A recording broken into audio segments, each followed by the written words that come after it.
Hola, si quieres ver contenido exclusivo con chicas atractivas que no están en YouTube, por ejemplo cuando Naruto se burla de vulgar Kushina, Mikoto o Tsunet, y muchas otras chicas sin restricciones. Ve a mi canal en post y suscríbete usando el enlace en la descripción. En la zona donde Wanuzumaki nar estaba entrenando, tras desmayarse por 10ª vez ese día, decidió tomarse un descanso y se adentró en el bosque. Al despertar un rato, vio algo que no encajaba del todo con el entorno. Era una gran puerta gris, y parecía llevar allí bastante tiempo, pues enredaderas y musgo crecían en ella. Normalmente, alguien se alearía tras ver un objeto de aspecto muy sospechoso. Pero era diferente. Acercándose con curiosidad a la puerta, vio que no conectaba con nada. Desconocía por qué alguien construiría una puerta en medio del bosque. Al observarla detenidamente, pudo distinguir la inscripción borrosa que era el cañe puerta o hombre. También notó que en el centro de la puerta había un uta o talismán. Al extender la mano para tocarlo, sintió un fuerte tirón hacia atrás proveniente de la puerta. ¡Wow! ¿Qué está pasando? Entonces lanzó un grito de dolor, sintiendo como si lo estuvieran desgarrando. Desde una perspectiva en tercera persona, pudimos ver que brillaba con chakra rollo y que la puerta parecía absorberlo. Debido al aturdimiento provocado por el dolor, no se percató de que el talismán se incendiaba y luego se desintegraba, ni de que el portal se abría lentamente. Hubo un destello brillante y el dolor se desvaneció. Jadeando, intentó levantarse, pero no lo logró. Cayó como un peso muerto. Por suerte, las almohadas lo salvaron de una caída que habría sido muy dolorosa. Espera, ¿cómo podía haber almohadas en el bosque? Pensó Naruto, apoyándose a 4 patas, vio que las almohadas eran en realidad las posesiones de una hermosa joven que parecía no tener más de 8 años. Una chica que en ese momento estaba despertando. ¿Y yo qué soy? Al recuperar la conciencia, notó 2 cosas. Una, había un chico encima de ella. 2, la estaba agarrando. 2. Al notar el hilillo de sangre que salía de la nariz del chico, su reacción no fue bonita. Cajante. Inmediatamente al notar su respuesta, Naruto levantó rápidamente sus manos de su posición anterior. Espera, yo. Fue un accidente. No pues. Su respuesta fue interrumpida, sin embargo, porque recibir un puetazo en la cara tiende a hacer eso. Mientras volaba hacia un árbol, y antes de desmayarse, lo único que podía pensar era en lo suave que era. Al despertar de su plácido sueño, Naruto notó que ya era tarde y que seguía en el bosque donde había encontrado a la chica que apareció de la nada. Se puso de pie y decidió que era hora de volver a casa. Tras caminar unos metros, se detuvo en seco cuando una voz a sus espaldas le gritó: ¿Quién eres? Se giró bruscamente y vio que era la chica de antes. Oye, eres la chica de antes. ¿Por qué me golpeaste de repente? La chica respondió a su comentario con una mirada fulminante. Te lo mereces, pervertido. No soy un pervertido. Fue un accidente. Vale. De repente me agotí con esa cosa rara de la puerta. Hubo un destello y luego apareciste tú al mencionar la cosa de la puerta. Tanto el chico como la chica dirigieron su mirada hacia un punto donde parecía que había ocurrido una explosión, pero no encontraron nada. ¿Se ha ido? Nardillo, ¿qué es eso?, preguntó la chica. Hace un rato había una puerta grande aquí. Era negra y tenía una cosa de papel extra. La chica miró a Nar con escepticismo. Ya veo. Y esa puerta de la que hablas simplemente desapareció después de que la tocaste. Sí, hubo un momento de silencio mientras los dos pensaban qué hacer. Nar decidió romper el silencio preguntando: por cierto, ¿cómo te llamas? No es correcto decir tu nombre antes de preguntar el de otra persona. Oh, perdón. Nar se puso de pie y dijo alegremente: soy Uzumaki. Narutsumaki. La chica pensó entonces que debía ser pariente suyo. Imsunet la meiori maus hermosa kunoiche de tota konaha. Kunoiche. Kuiere stechir kue tu tampin eresuna ninja. Pregunto Naruto. Así es. Bueno, soy la mayor niña del futuro Hokage. Una imagen apareció en la mente de Sununet. La imagen del rostro sonriente de un niño en Chan. Me suyo es convertirme en Hokage. Al ver que Sununet parecía un poco triste, Naruto se acercó a ella y le preguntó, «Oye, ¿estás bien?» Sí, acabo de recordar algo. Naruto comenzó a salir del lugar. «Chico, ¿a dónde vas?» Se dio la vuelta y respondió, «Tengo que ir a casa. Los exámenes de tienen son mañana. Espera, ¿te importa si te acompaño?» Número. En realidad no se levantó de su posición y siguió a Naruto fuera del aula, aproximadamente a mitad de camino antes de llegar a la aldea. Una figura descendió de los árboles. Como Sununet venía de una época en que Konoha estaba en guerra, su reacción inmediata fue sacar un cane y enfrentarse al recién legado. ¿Quién eres? ¿Cuánto resultó ser nada menos que el Santam Sununet?, preguntó. Serpi-sensei dio sorprendido. Entonces más figuras cayeron de los árboles y se revelaron como Anbu, quienes inmediatamente agarraron a Nar y lo sujetaron para su disgusto. Oye-chan. ¿Qué significa esto? Nar gritó mientras los Anbu intentaban sujetarlo. Santam les indicó a los Anbu que liberaran a Nar y así lo hicieron. Santam miró a Nar y Sununet antes de volverse hacia el resto de los Anbu. Todos ustedes regresaron a sus puestos. No ha pasado nada. Hola. Respondieron antes de desaparecer en una nube de humo. Santam se giró y se dirigió a las dos personas restantes.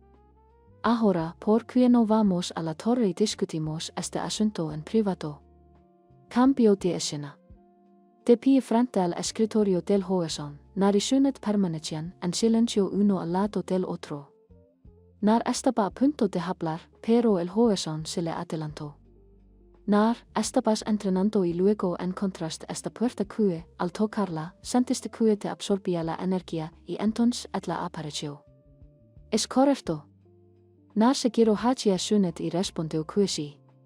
Santam miró a los dos de nuevo y luego dio y Sununet era eso. Hola Hokage-sama. Después de recuperar la conciencia viste que Naruto se había desmayado debido al agotamiento de Chaka y lo cuidaste. Hola. Después de que este mocoso se desmayó. Oye. ¿Qué quieres decir con mocoso? Tengo 14 años. Tú sabes que Santam lo miró con incredulidad. De ninguna manera. Tienes 14 años y eres así de bajita. Dio antes de estar en carquetas. Entonces no solo eres una mocosa, sino también una enana. Dio Sununet entre ellos. Naruto se puso roja ante el comentario. Bueno, tú tampoco eres tan alta. ¿Y cuántos años tienes, por cierto? Sununet dejó de reír y se puso de pie. Para que lo sepas, ya tengo 8 años, pero la mayoría de la gente dice que solo parezco de 16. Y adoptó una pose. Tanto el Santam como Naruto sudaron al ver la escena. La gente solo decía eso porque vio al único, inigualable Santam golpear al igualmente famoso pervertido Jiraiya fuera de la aldea después de un comentario sobre su edad. Pensó el Santam. Ya. Si yo soy un camarón, entonces tú debes ser una vía bruya. La temperatura bajó repentinamente. Entonces, antes de que Naruto supiera lo que le había pasado, lo habían golpeado y atravesado el suelo, dejándolo inconsciente. El Santam dio una calada a su pepa antes de mirar a Sununet. Estoy muy orgulloso de ver que no te has relayado en tu entrenamiento. Sununet recordó de repente que estaba en presencia del Hokage que había abierto un agujero en su oficina. Perdona mi descortesía. Serpi-sensei. Santam dio otra calada a su pepa antes de hacer un gesto de desdén con la mano. No hay necesidad de disculparse. Cosas así se arreglan fácilmente. Sununet miró a través del agujero la figura inconsciente que había dentro. Se te preocupa narut, he dispuesto cui su professor de la Accademia lo leva a casa. La voz del Sandem se tornó seria de repente. Ahora bien, quien eres realmente y de dónde vienes? Sönunet seguiro hagia el Sandem y Dio, soy Sönunet, de la alti de conaha, nieta de los shatim y medica del equipo cui lideras, Saratobi sensei. Me inclino a creerte. Sin embargo, esa información es demasiado general. Tal vez algo más personal me convenza. Sönunet pensó por un momento antes de decir, hubo una vez que era explicó que sus habilidades mejoran cuando espía y dijiste que la próxima vez irías con él. Sandem se puso rollo ante esa declaración. ¿Cómo sabes eso? Sandem dio con una expresión de sorpresa en su rostro. Sönunet dio entonces, y te di que lo sé porque soy Sönunet. Entonces puedes explicar por qué te ves 32 años más joven. Sönunet miró a Sandem y gritó. Te has convertido en un sense senil. Por qué quería verme 32 años más joven cuando ni siquiera tengo 50. Sandem suspiró, entonces cuéntame cómo llegaste al bosque donde Narut estaba entrenando. Está bien, fue cuando estopamos en una misión. Yeria, Orochimaru y Sönunet se ven caminando por un bosque. Bueno, Orochimaru y Sönunet estaban caminando. Yeria caminaba y garabate algo en una libreta. ¿Qué demonios estás haciendo, Yeria? Estamos en medio de una misión, ¿sabes? Gritó Sönunet con irritación evidente en su voz. Yeria levantó la vista de su libreta y miró a Sönunet por un momento. En medio. Yeria se quedó pensativo un momento antes de esbozar una sonrisa lasciva y volver a escribir, riéndose entre dientes. Sönunet se acercó a Yeria y le arrebató el bloc de notas. ¿Qué demonios estás escribiendo que es más importante que concentrarte en la misión? Saliendo de sus fantasías pervertidas, Yeria decidió responder. Ya. Lo que tienes en tus manos ahora mismo, mi querido Sönunet de pecho plano, es el borrador de una futura novela superventas no solo en el país del fuego, sino en los 4 grandes países. La Dlamarica Eka Paradise. A unos metros de Yeria templaba en un öra de batalla que parecía brillar a su alrededor. Orochimaru, sabiendo que era mejor no interponerse en el camino de Sönunet cuando estaba enojada, se apartó cuidadosamente de ella. Pervertido con ese grito de batalla, Sönunet golpeó a Yeria contra el suelo. ¿Crees que solo porque puedes poner tus fantasías pervertidas en papel ahora eres escritora, Y con eso procedió a romper el bloc de notas en pequeños pedazos. ¿Qué demonios crees que estás haciendo? Tú, de pecho plano, gritó Yeria desde su posición boca abajo. ¿Qué más? Estoy librando al mundo de otra horrible idea de un pervertido como tú, respondió Tsunade. Fuimos demasiado descuidados. Pensamos que no había enemigos en la zona. Nos equivocamos. Los 3 se tensaron de repente y adoptaron posturas de combate. Chico, Yeria Sönunet, ¿sentiste eso?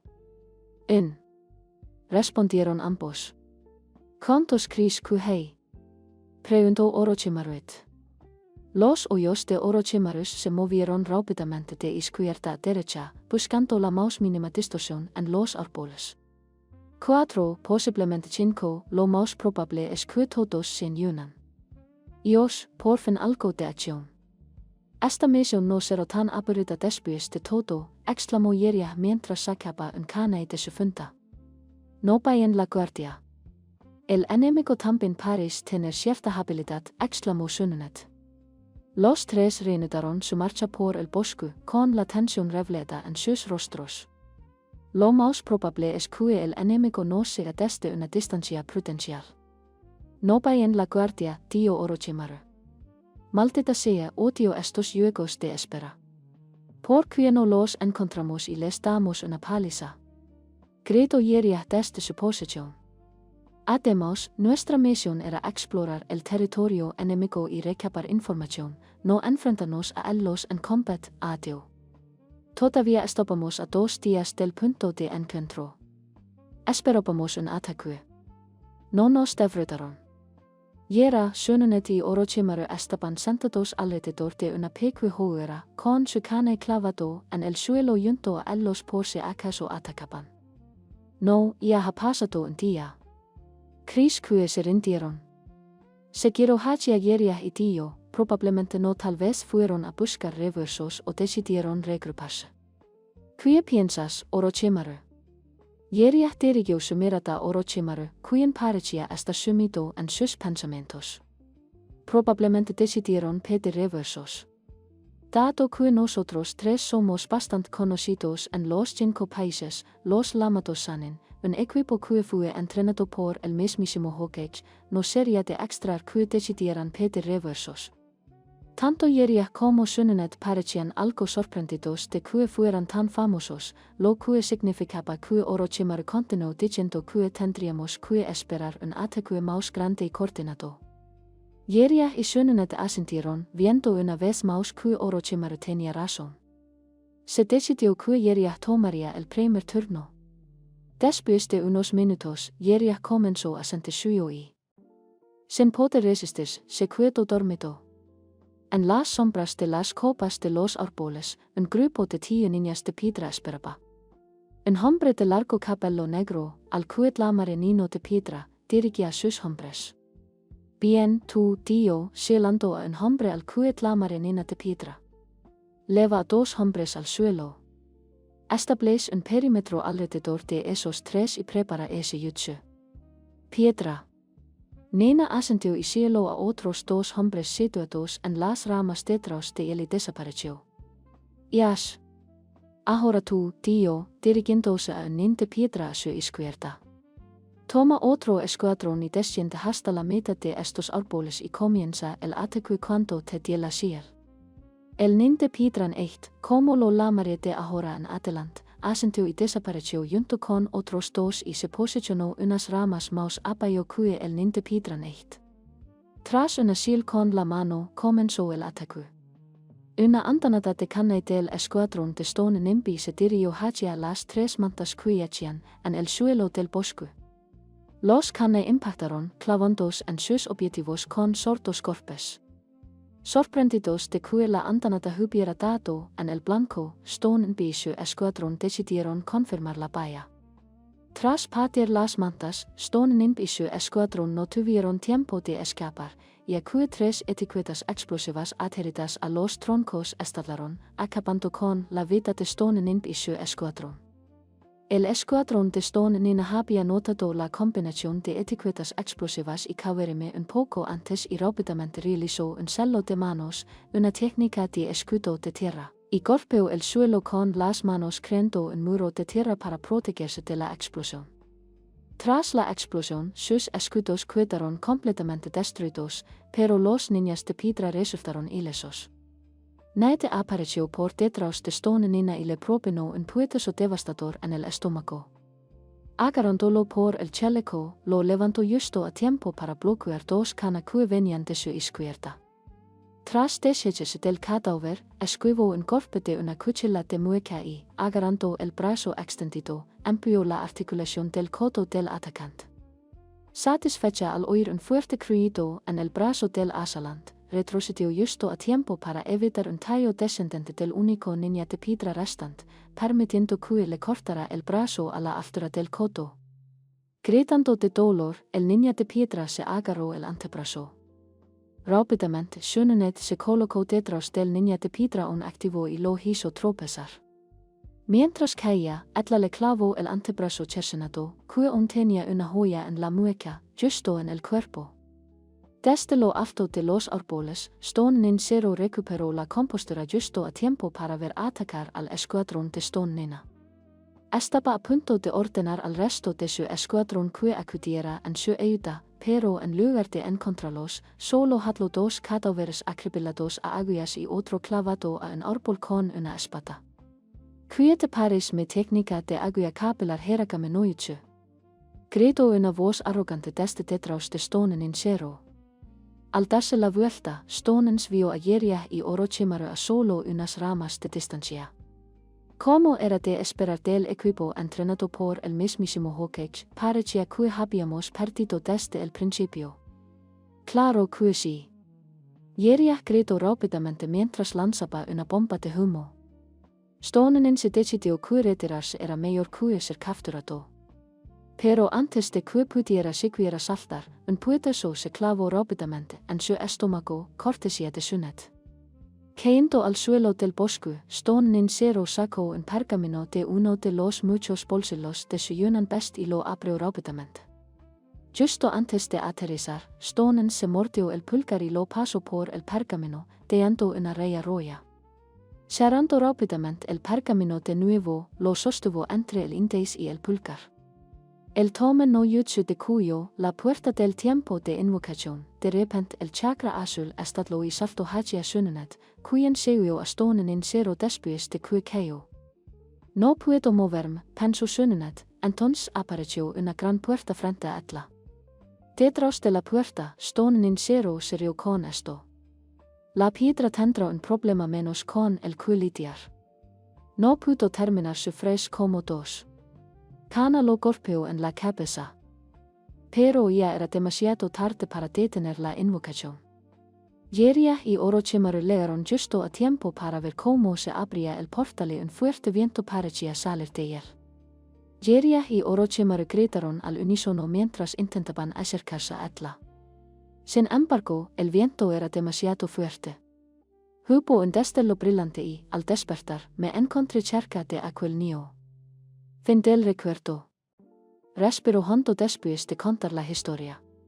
El Santam la miró y dio una calada a su pepa. Ya veo. Tal invocación se considerará incluso en este continente. Miró al Santam. ¿Qué quiere decir, sensei? El Santam dio otra calada a su pepa antes de responder. Las guerras niña han cesado. Ahora estamos en un tiempo en el que Konoha está en paz. Sunnet parecía conmocionada. Esa puerta que viste probablemente era un jutsu de invocación muy raro que permite al usuario enviar a un enemigo a cualquier época. La observaste con incredulidad, pero se decía que jutsus como ese se habían perdido. Aun así, eso no cambia el hecho de que estás en el futuro. Sunnet se quedó en silencio de repente al comprender la gravedad de la situación. Al ver a su alumno así, el Santam decidió alegrar la situación. Puede que haya una manera de devolverte a tu propio tiempo en el pergamino de los celos prohibidos. Lo investigaré por ahora. ¿Por qué no descansas y ves lo que tus esfuerzos durante la guerra trajeron consigo? Levantó la vista y sonrió. Me gustaría, sensei. Sunnet pensó entonces, pero, sensei, ¿dónde me voy a quedar? Santam la miró. No te preocupes, conozco el lugar perfecto. Santam la guió por la ciudad, sealando ciertas zonas a lo largo del camino. Como puedes ver, Konoha ha prosperado desde el final de la guerra. Los negocios florecen y los niños pueden llegar seguros en las calles. Ya no tenemos que preocuparnos por un ataque, aunque mantenemos una seguridad estricta, ya que todavía hay quienes guardan rencor contra Konoha. Santam interrumpió su explicación para mirar a Sunnet, quien observaba todo con asombro. Asombroso, ¿verdad, Sunnet? Preguntó Santam, saliendo de su ensimismamiento. Sunnet respondió, hola. No puedo creer que esto sea Konoha. Sunnet pensó. Todo se ve tan tranquilo. La tensión habitual que había en el ambiente ha desaparecido. Apartando la mirada de una tienda cercana, le preguntó al Santam, esto era por lo que Oye-sama y todos luchaban, ¿verdad, sensei? Su rostro se suavizó. Sí, Sunnet. Esto era por lo que Shadame-sama y Nadim-sama luchaban. Paz. Los dos se detuvieron frente a una posada de aspecto bastante extravagante. El letrero de afuera decía, Inagawa. Santam entró y se acercó al mostrador. Disculpe, quisiera alquilar una habitación para mi sobrina aquí. La anciana que dormitaba ligeramente detrás se puso alerta y los saludó con una cálida sonrisa. Era Hokage-sama, disculpe mi comportamiento. La posata ha estado muy concurrida últimamente y no hay necesidad de disculpas. No hay problema. Sandam tío, como yo decía, que le gustaría reservar una habitación para su sobrina. Acaba de leer del país tierra y se quedará aquí un tiempo hasta que pueda establecerse definitivamente. Eso no estaba muy lejos de la verdad. Excepto por lo de la sobrina, todo encajaba a la perfección. Schönati había venido del país tierra, aunque por un método muy poco convencional. Pero la posadera no necesitaba saber eso. La posadera dirigió su mirada a Schönat. Es un honor tener a un pariente del hogar hospedado en nuestra posada. Tío hizo una reverencia. ¿Heis lo mismo? Gracias. La posadera extendió la mano detrás del mostrador y sacó una llave. Aquí tiene la llave de su habitación. Con permiso. No alcancé a oír tu nombre. Sonaría extra o sospechoso si la gente descubriera que me llamo como alguien famoso que supuestamente es mayor de lo que aparentó. Por lo que entendí del discurso del sense hace un rato, parece que hay otra versión mayor de mí en esta época. Sería más prudente usar un nombre falso, pensé. Reiko Shamata. Reiko, encantada de conocerte. Al entregarle la llave a Schönat, el posadero tío, su habitación está al final del pasillo, Reiko-sama. Es la que tiene el número 7. Se lo desea. Hay un baúl en la parte de atrás. Úselo como quiera. También hay una sala de pachinko y una zona de juegos en la planta baja, por si le interesa. Si necesita algo, no dude en preguntar a cualquiera de nuestros empleados. Y dicho esto, el posadero se marchó. Sabiendo del problema de Schönat, Sandam sacó su cartera y le dio unos billetes. Aquí tienes algo de dinero. No te lo gastes todo en apuestas. De acuerdo. Pero sus palabras cayeron en saco roto, pues Schönat le arrebató el dinero de las manos y desapareció escaleras abajo. Sandam estaba a punto de salir del edificio cuando una mano le agarró el hombro. Sensei, ¿podría prestarme más dinero? Sandam se giró y descubrió que era nada menos que Schönat. ¿Qué? Lo perdiste todo. Gritó Sandam. Hola, respondió Schönat tímidamente. El rostro de Sandam se ensombreció. Pero solo han pasado 5 minutos. Dio después de levantarse. Bueno, ya sabe que tengo un poco de mala suerte, sensei. Sandam la miró con escepticismo. Val, siempre tengo mala suerte, pero no puedo evitarlo. Sandam suspiró y sacó otro fallo de billetes. Esta es la última cantidad que te voy a dar. Pero no pudo terminar la frase. Sandam le arrebató los billetes de la mano y desapareció por tras. Para evitar que le quitaran más dinero, Sandam se desvaneció al instante. Más tarde, o mejor dicho, 5 minutos después, Schönat se sumergió en el bol caliente y se relajó mientras el agua la calmaba. Esto es maravilloso. Nunca tuve la oportunidad de relajarme así durante la guerra. Se miró a sí misma y notó el color que colgaba de su cuello. Nawaki, o ya lo hubieras podido ver esto. Cuando ha estado en paz. Toda la lucha, los sacrificios, todo ha terminado. Y perdón se alargó demasiado esa escena. Cambió de escena. Era el día del examen de Genon y era el turno de Naruto. Muy bien, Nar, para aprobar este examen, necesitas hacer 3 puntins. Puedes hacerlo, ¿verdad? Aruka preguntó desde la mesa del examinador. Nario y luego dijo, no hay problema, Aruka-sensei. Esto será pan comido. Luego hizo un celo con la mano y gritó, jutsu de agrupamiento. Hubo una explosión de humo y por un momento no pasó nada hasta que empezó a llover antebrazos en la sala de examen. Los examinadores se encontraron de repente siendo sujetados por antebrazos en todo tipo de lugares. Aunque se podía ver a Aruka hirviendo de rabia en una vena visible en el costado de su frente, la vena solo aumentó de tamaño cuando el antebrazo que se había aferrado a su hombro se deslizó hacia el costado de su cara y le metió un dedo en la oreja. Nar, tú. Fracaso. Credo oruga mientras se cuitaba el apéndice, tras lo cual se lo arrolló a Nar, golpeándolo justo en el centro de la ingle. Mientras Narut se desplomaba, el otro examinador Chunin, Mizuki, se volvió hacia Aruka. Aruka-sensei, ¿por qué no lo dejamos pasar? Es decir, es su cuarta vez. Ya sabes, Aruka le dirigió a Mizuki una mirada severa. Profesor Mizuki, para aprobar este examen, un alumno debe ser capaz de hacer al menos 3 puntos. De no hacerlo, no aprobará el examen. Mire esto. O cielo, la sala llena de antebrazos que se movían nerviosamente. Ni siquiera pudo hacer un punkin como es debito.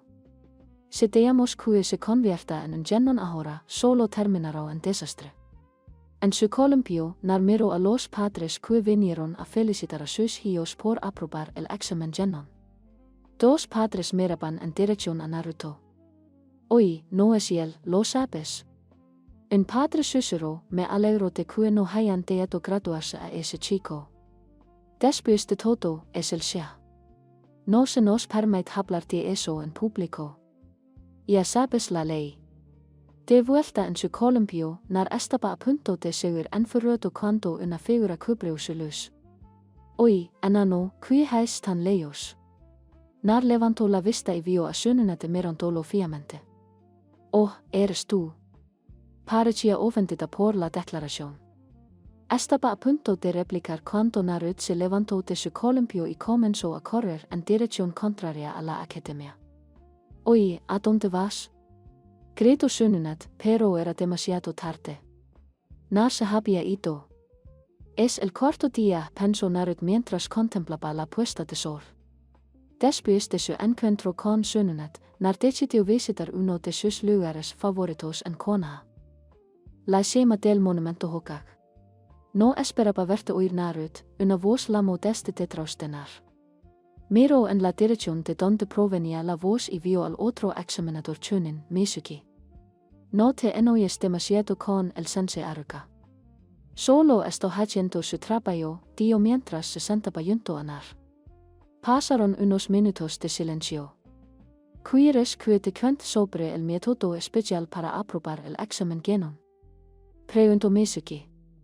Narut levantó la vista de su asiento y miró el rostro de Mizuki. Cambió de escena. Aruka se despertó sobresaltado por unos fuertes golpes en la puerta. ¿Quién sería estas horas? Abrió la puerta y se encontró con Mizuki, que respiraba con dificultad. Aruka, soy Naruto. Ha robado el pergamino de los celos prohibidos, gritó Mizuki. El Hokage-sama ha ordenado a todos los niños disponibles que lo busquen y recuperen el pergamino. Y con eso, Mizuki se dio la vuelta y se marchó. Aruka se vistió rápidamente y salió corriendo de su casa, cerrando la puerta con leva al salir. ¿Por qué no se habría llevado el pergamino de los celos prohibidos? No tiene sentido, pensó Aruka mientras saltaba de tellado en tellado. Solo hay un lugar donde Nar podría estarse aún no lo han encontrado. Aruka esperaba encontrar primero a Narut para evitar un gran malentendido. En las calles de Abayo, Kunoichi notó que Yunan y Chunin se movían de una manera que solo se veía durante ataques o cuando se detectaba un intruso. ¿Qué está pasando? ¿No es ese el maestro del enano? Tal vez le haya pasado algo al mocoso. Y con ese pensamiento, Sununet saltó de las calles. Cambió de escena. Bien, una técnica menos. Quizás Aruka-sensei me debía aprobar el examen ahora. Nar estaba de pie en un pequeño espejo con un tronco caído, lleno de agotamiento. Escuchó a alguien caer de los árboles detrás de él. Nar se giró para mirar al recién llegado. Nar, ¿qué es con el pergamino de los celos prohibidos? Dijo Aruka tras bailar de su escondite entre los árboles. El cansancio se revelaba claramente en su rostro, yendo y sudando profusamente. Parece que me han descubierto, dijo Narut rascándose la nuca con vergüenza. Años sensei, he aprendido una de las técnicas de este pergamino. Ahora me dejaré pasar. Bien. Bien, exclamó Naruto mientras saltaba alrededor de Aruka. Eso solo podía atribuirse al comportamiento hiperactivo de Naruto. Ha estado entrenando todo este tiempo. Pensó Haruka mientras examinaba la condición de Naruto. ¿De qué estás hablando, Nar? Preguntó mientras asimilaba la última declaración de Naruto. ¿Sabes que se dominó una técnica de este pergamino, medias aprobar el examen genom? El sensei Mizuki lo dio, explicó Nar con los ojos cerrados. Mizuki lo dio, logró decir que antes de agarrar repentinamente a Nar y protegerlo de un shuriken gigante que, de otro modo, lo habría partido por la mitad. Gracias por recuperar el pergamino, Naruto-kun. Ahora dámelo, gritó una voz que pertenecía a Mizuki, quien estaba encaramado en uno de los árboles de la zona. Nar, no le hagas caso. Solo quiere el pergamino para sí mismo, gritó Haruka desde donde se encontraba tras sacar el shuriken. ¿Quieres que te cuente un secreto, Naruto-kun? ¿Por qué la aldea te mira con tanta frialdad? ¿Por qué te odian? Gritó Mizuki. Nar se quedó paralizado y miró al sensei de Haruka. ¿De qué está hablando? El miedo se revelaba claramente en sus ojos. Te lo diré entonces. Conos al zorro demonio que atacó os, ¿verdad? Se decía que el zorro fue destruido por los Yandeme, pero eso no es cierto. La verdad es que fue celado dentro de un bebé recién nacido. Todo tiene sentido. Las miradas frías, el odio dirigido hacia mí. Nar pensó mientras le venían a la mente imágenes de las frías escaleras que recibió en Konoha. Así es, Nar, eres el zorro demonio responsable de la muerte de cientos de personas, incluidos los padres de Haruka. ¿De verdad crees que estaba siendo amable contigo? No, solo estaba esperando su oportunidad para vengar la muerte de sus padres. Nar miró a Haruka con el terror claramente visible en su rostro. Espera, Nar, no es así, gritó Haruka al ver a Nar adentrarse en el bosque. Espera, demonio, gritó Mizuki mientras perseguía a Nar. Haruka se levantó y también lo persiguió. Mizuki vio a Nar y lanzó su shuriken gigante. Te tengo. Nar fue cortado limpiamente por la mitad solo para explotar en una bocanada de humo ninja. Un tronco cortado por la mitad, reemplazándolo. Kawarime. Mizuki vio a otro Nar y saltó después de darle una patada en el costado. Nar golpeó un árbol y explotó en una bocanada de humo ninja, revelando a Haruka. Todavía protegiendo al demonio. Haruka Mizuki le dio al Kaito Haruka con una mueca, y él no es un demonio. Es uno de mis alumnos más talentosos y valiosos. Odio, puede que tenga malas notas y que casi siempre se dedique a hacer travesuras, pero Naruto es uno de los niños más trabajadores que he visto. Muy bien, Haruka. Puedes decírselo cuando se encuentren en el otro mundo, dio Mizuki mientras sacaba un cane y lo lanzaba hacia Haruka, pero se detuvo a mitad de camino cuando un cane salió disparado de su izquierda y le golpeó el brazo. No te atrevas a tocar a Haruka-sensei. Nar gritó desde su posición. El pergamino de celos estaba cerca de él. Si intentas lastimar a Haruka-sensei otra vez, te mataré. Un fuerte viento sopló por la zona mientras Naruto formaba un celo de mano. Bunjin no Jutsu. Hubo una enorme nube de humo y cuando se disipó, Naruto cubrió todo el bosque. Mizuki tropezó hacia atrás y cayó. Oye, ¿qué pasa? Gritaron los múltiples Narutos al unísono. Si no van a atacar, lo haremos nosotros. Y así comenzó la experiencia más dolorosa en la vida de Mizuki. Don había llegado y, con el Mizuki derrotado a sus espaldas, Naruto miró a Haruka. Lo veis, sensei, exclamó antes de caer como un saco de ladrillos. Desde cerca del árbol, Haruka sonrió. Había dominado un jutsu de tan alto nivel en tan poco tiempo. Absolutamente asombroso, Nar. Nar, ven aquí. Nar se levantó y se sentó frente a Haruka. Para su sorpresa, Haruka le dio un golpe en la frente a Naruto. Felicidades, Nar, apruebas el examen genin. Nar miro el protector de frente, con laurimas a punto de brotar de sus hoyos, arato oruca sensei. Desde su posición entre los árboles, Sjönenet vio claramente todo lo que sucedió, sonriendo para sí misma. Pensó que los camarones no estaban nada mal antes de desaparecer. Encontramos a Nar sentado en una silla en la oficina de la administración niña. El joven estaba sentado en una silla detrás de un escritorio con una pila de papeles. Tiene los dio el Sandem orinando ligeramente sobre la pila de papeles hacia Nar. Después de mirar la pila de papeles, Nar se volvió hacia el joven. No quiero. Nar, estos documentos son muy importantes. Tiénalos ahora. Nar hizo una mueca, luego hizo un celo con la mano. ¿En qué? Cuando el humo se disipó, allí estaba una rubia voluptuosa. Por favor, Hokagsama. La narut femenina lanzó un beso, lo que provocó que el Sandem se quedara mirando fijamente, luego le brotara sangre de la nariz y se cayera de la silla. Tras recuperarse, se pudo ver al Sandem limpiándose la nariz. Lo lamas de waruk no yuchu, verdad. Qué técnica tan ridícula. Nar se rascó la nuca como si la afirmación anterior fuera un cumplido. Por cierto, Nar, tengo algo que contarte sobre algo. La puerta se deslizó repentinamente hacia un lado para revelar a un niño pequeño con una larga bufanda azul. Kick te desafío. El niño comenzó a correr hacia Sandem shuriken en mano. El título de Godam Hokage me pertenecerá a mí, Konohama, solo para tropezar con su propia bufanda. Konohamaru intentó levantarse. Una trampa, Otra persona entró en la habitación. ¿Estás bien, joven amo? Por cierto, no hay trampas, dijo el hombre mientras se subía las gafas de sol hasta la nariz. ¿Quién demonios es este chico? Pensó Nar. Konohamaru se fió en Nar y se puso de pie. ¿Hiciste algo? No.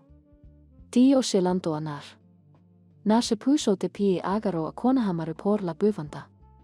Te has tropezado tú solo, idiota.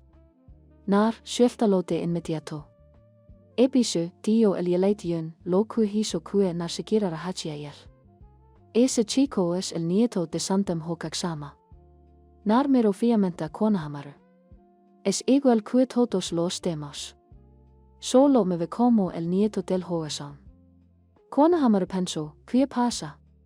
Demasiado asustado para golpear al nieto del Hogasan. Nar levantó el puño y lo estrelló directamente contra la cabeza de Konohamaru como si me importara eso. Idiota. Dijo antes de desmayarse. Konohamaru pensó que este tipo era Nani. Episodio claramente sorprendido por lo sucedido. El Sandem dio una calada a su pepa y negó con la cabeza. Cambió de escena. Sjönenet se despertó de su sueño con el sonido del despertador. Decidió que sería agradable echar un vistazo más a Konoha. Se duchó y luego se vistió. Después de abrir la puerta, se encontró cara a cara con una yunin que estaba a punto de lamar. Llamada Reiko Sanrikt. La yunan preguntó rápidamente recordando la falsa que usó respondió, sí. Hokagsama solicita tu presencia en la torre. Para que quería verme el sensei, pensó Sjönenet.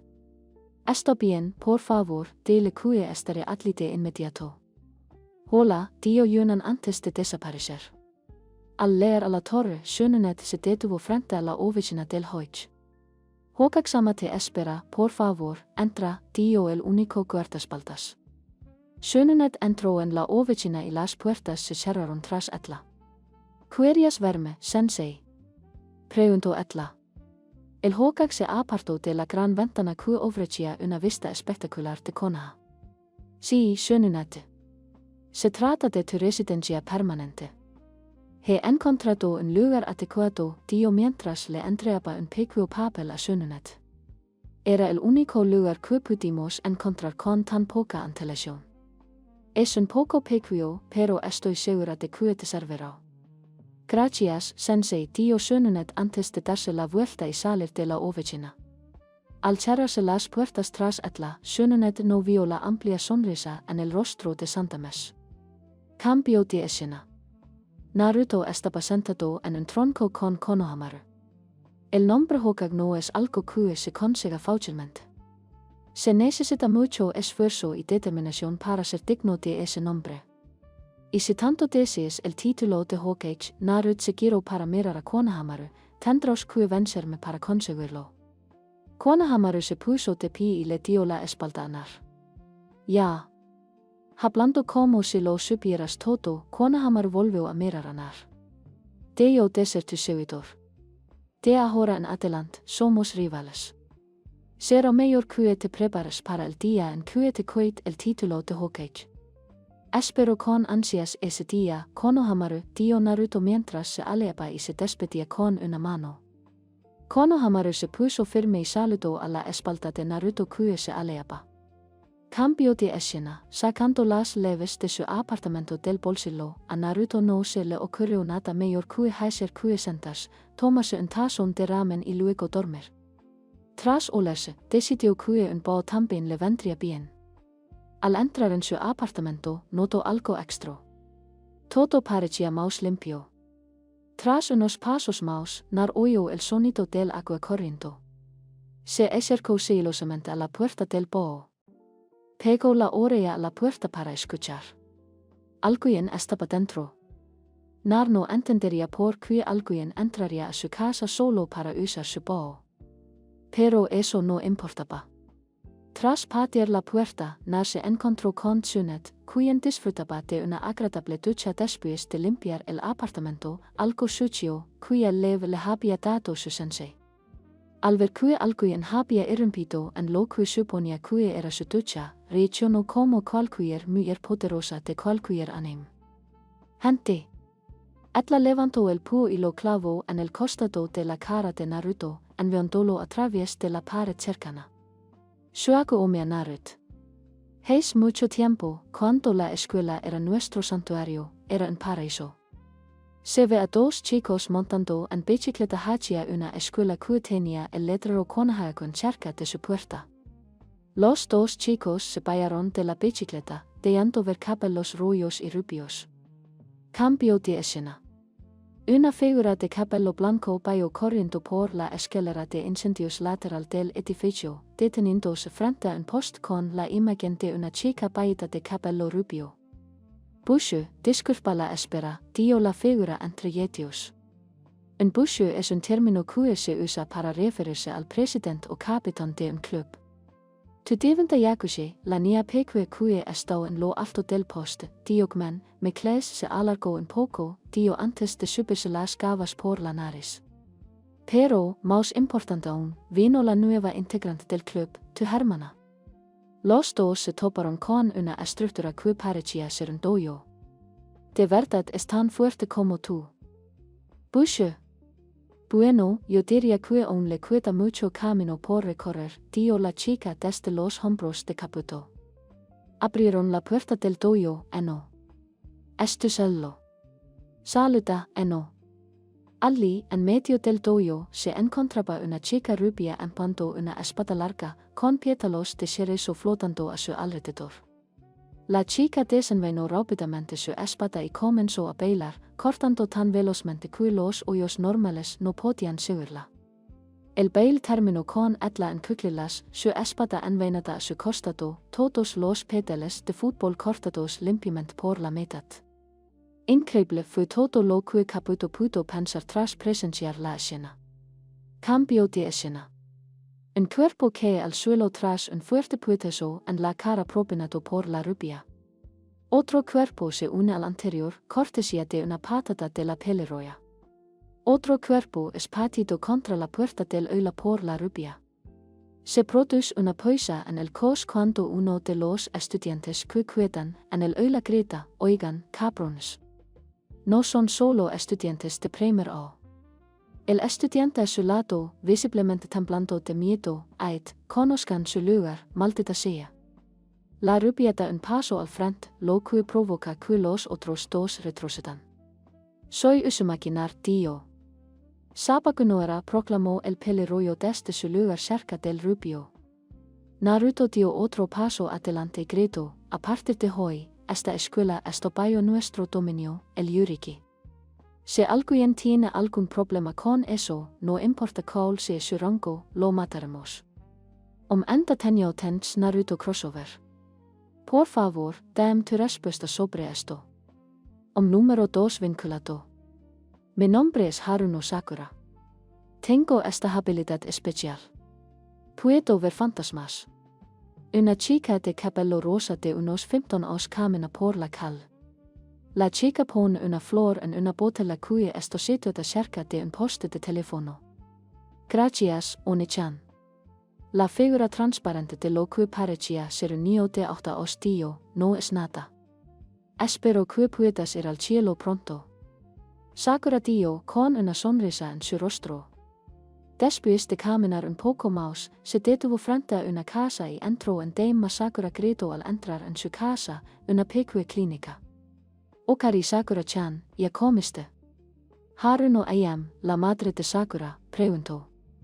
Todavía no tiem cambiarme y luego cenamos. Sakura dio mientras subía las escaleras hacia su habitación. Al abrir la puerta, vio a un chico rubio vestido completamente de negro de pie en medio de la habitación. Ay, disculpa, dijo Sakura nerviosamente mientras le daba un golpecito en el hombro. El chico se giró para mirarla.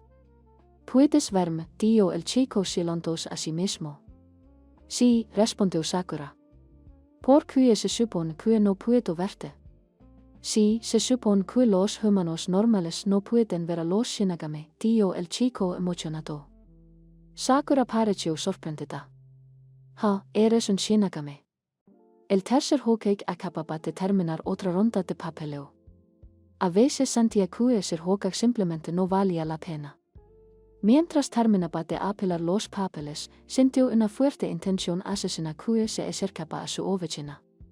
Después de quitarse la túnica y aparecer con su armadura de batalla, decidió usar una tela de camuflaje, ya sabes, esas mantas que usan para mimetizar con el entorno y esconderse junto a la puerta. El gran error fue la puerta, que Santem sabía que solo debía abrirse hacia afuera, hacia el pasillo, pero al abrirse hacia adentro, se arrancó de sus bisagras. Su reacción fue demasiado tarde, ya que la puerta lo aplastó contra la pared. Entró furioso a la oficina en su net visiblemente enfadado arrastrando a un Naruto que tenía un hoyo morado. Serpe-sensei, tengo algo que discutir con usted. Gritó con una voz inquietantemente dulce. Miró alrededor de la oficina y encontró una hendidura con forma humana en la pared. Al abrir la puerta, encontró al gran Santem Hokage pegado a la pared, con grietas formándose alrededor de la hendidura que la había hecho al golpearlo contra la pared con la puerta. Unos minutos más tarde, era el único lugar que pudimos encontrar con tan poca antelación.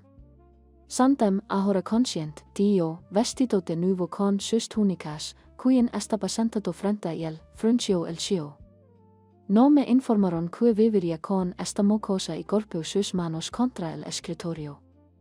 Haciéndolo creer debido a su fuerza monstruosa. Naruto recuperó la conciencia justo a tiempo para escuchar la última parte. Sí, quiero decir, quien quería vivir con una vía bruya tan molesta como ella. Dio se lanzó a su net. El Hokage observó a los dos niños que parecían estar discutiendo. Basta ya, los dos. Gritó. Los dos se detuvieron de inmediato y se sentaron en silencio en sus sillas. Naruto no tiene donde quedarse y que viva en el hotel no suena bien para mi bolsillo ni para el tesoro de Konoha, así que viviré contigo por un tiempo. De acuerdo. Pero ¿por qué en mi casa?, preguntó Nar. Porque aparte de Mesed, no conozco a nadie más en Konoha. Y como la conociste primero, sería ideal que se quedara contigo. Es nueva en Konoha, eso significa que no sabe nada de los Kobe, pensó Nar. De acuerdo, entonces, pero lo hago solo porque me lo pediste, Yi-chan, respondió Nar con una sonrisa. Muy bien, entonces, recuerda presentarte en la asamblea de Genon Mana. Puedes retirarte. Dijo el Hokage. De acuerdo, Yan, exclamó Nar mientras salía de la oficina.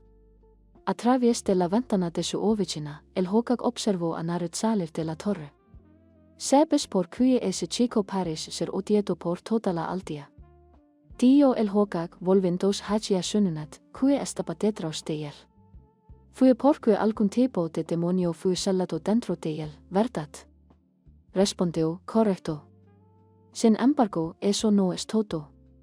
El hogak relató toda la historia de la muerte del cuarto hogak, el salado de Kobe dentro de Narut, H. Al final del relato, sununet casi loro. Que carga tan pesada para alguien tan joven, Dio, con lágrimas a punto de brotar de sus ojos. El cuarto pretendía que no fuera visto como un héroe, pero no fue así, Dio santam con la mirada baya. Aquí es donde entras tú. Estoy seguro de que sabes cómo fue la vida de Naruto. Sería mejor para él si más gente reconociera su existencia. De acuerdo, sensei, Dio sununet con resignación. Gracias, sununet.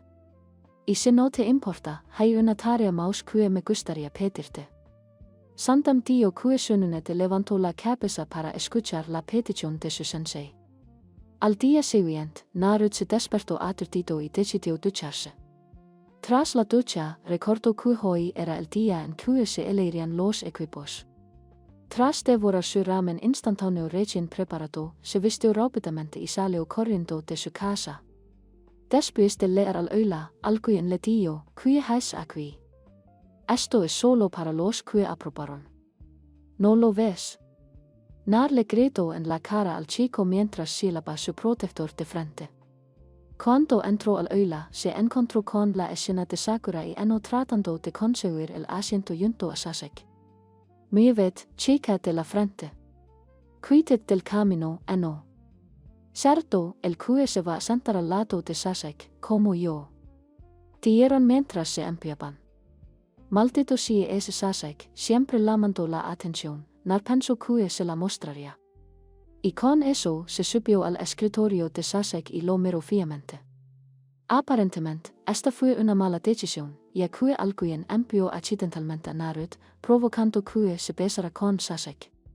Todas las chicas de la habitación miraron la escena atónitas. No.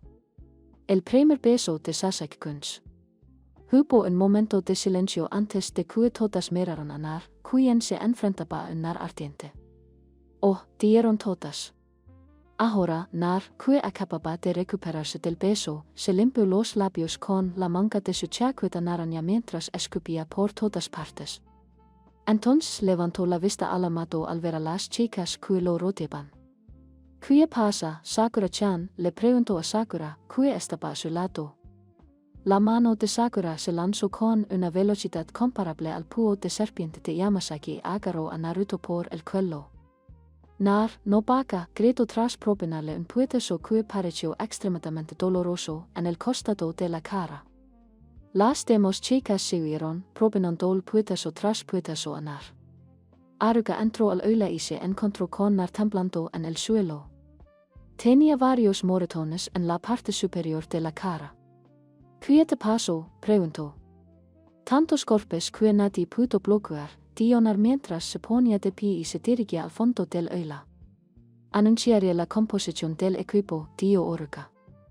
Y entonces, el equipo siete, Sasuke levantó la vista. Haruno Sakura. Claro que sí. Toma eso, Eno, ¿cierta? Dijo Sakura, levantándose de su asiento y silando a Eno.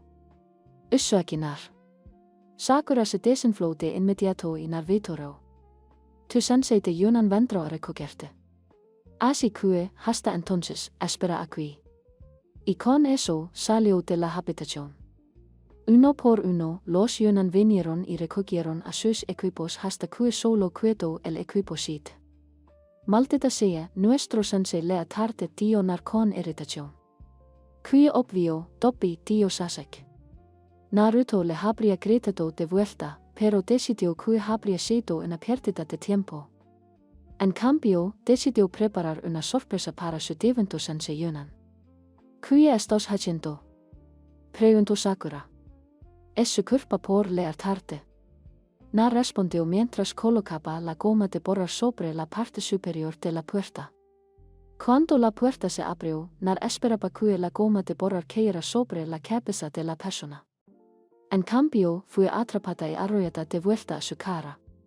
Es esa la manera de tratar a tu sensei. La persona que acababa de entrar preguntó, ¿es esa la manera de tratar a tu sensei? La persona que acababa de entrar preguntó, ¿heis unas horas, era el sensei de ese chico? Una incrédula Sunet preguntó, sí, Dio santam trastar una calata a su pepa. Originalmente pensé que la persona de este archivo era su sensei, Dio santam mientras le entregaba una carpeta, pero ni siquiera él ve el potencial de Naruto y probablemente se centrará en el genio. Por lo tanto, creo que lo mejor para el equipo sería que usted les encierra. No lo sé, sensei, respondió Sunet, revisando la carpeta. Esta persona parece muy capaz y nunca antes he liderado un equipo. Incluso los genios tienen sus problemas, Sunet. Deberías saberlo muy bien, Dio santam.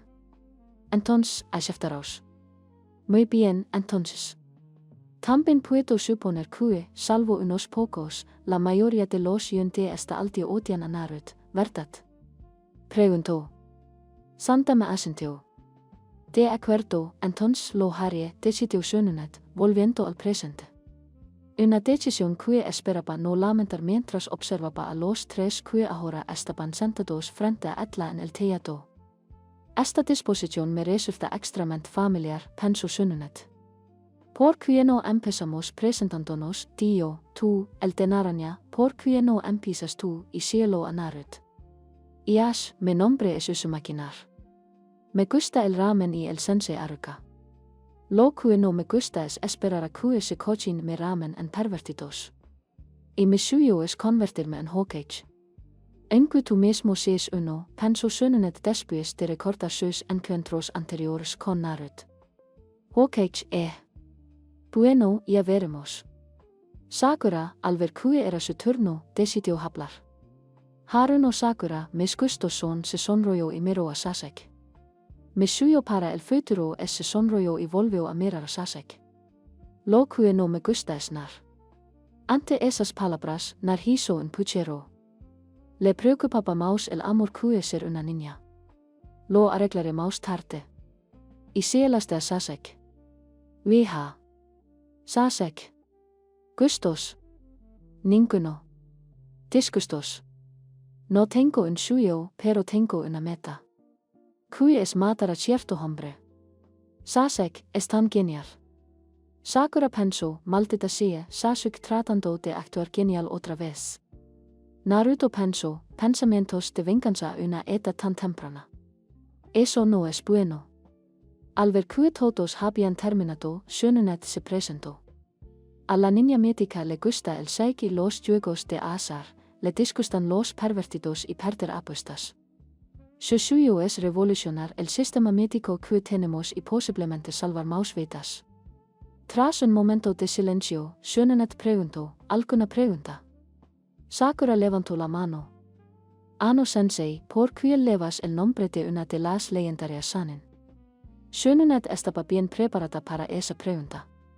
Bueno, verá, mis padres tienen la extra creencia de que ponerles a sus hijos nombres de personas fuertes les permitirá volverse fuertes también. Espero que creen en esto y oyeron hablar de la legendaria kunoichi y decidieron ponerme su nombre, ya que las kunoichi famosas eran escasas en aquella época. Naruto y Sakura la miraron fijamente, sin expresión, mientras que, sorprendentemente, Sasuke asintió con la cabeza, ya que también llevaba el nombre de un famoso ninja. Uno de los fundadores del ninjutsu, Serbi Sasuke. ¿Sabéis que fue uno de los primeros ninjas junto con Hattori Hanzo? Fundó una de las primeras artes ocultas, Kuryak, e implementó el sistema de yolas, que demostró ser eficaz para gestionar grandes cantidades de ninjas en lugar de tener pequeños clanes. Pero basta de hablar de eso. Sunet decidió continuar. Bueno, supongo que eso es todo por hoy. Presented en el campo de entrenamiento con el monumento Shinobi temprano por la mañana. Asegúrate de desayunar. Necesitarás energía. Puedes retirarte. Después de que Sasuke y Sakura se fueron, Sunet y Nar se quedaron en el teatro. ¿No deberías irte?, preguntó. No tengo nada mayor que hacer, respondió Nar. Un silencio incómodo se instaló entre los dos hasta que Sununet lo rompió. Perdón por haberte golpeado anoche, tío Sununet, vallando la mirada. Nar se giró rápidamente para ocultar el rubor que le había aparecido en las medias. No fue nada. Olvídalo, tío Año. ¿Qué tal si te invito en ramen como disculpa por haberte golpeado ayer? Al oír la palabra ramen, Narut se animó al instante. De acuerdo. Más tarde en Echiaku Sununet miró su cartera ahora vacía y la pila de tazones vacíos junto a Nar.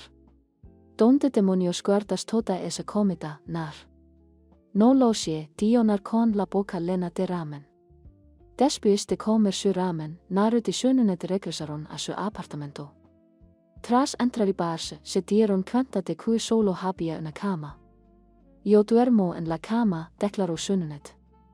De ninguna manera. Yo también duermo en la cama, respondió Nar. Así estuvieron un rato hasta que Sununet pensó en una solución. ¿Por qué no la jugamos? Una partida de cartas, el perdedor duerme en el sofá.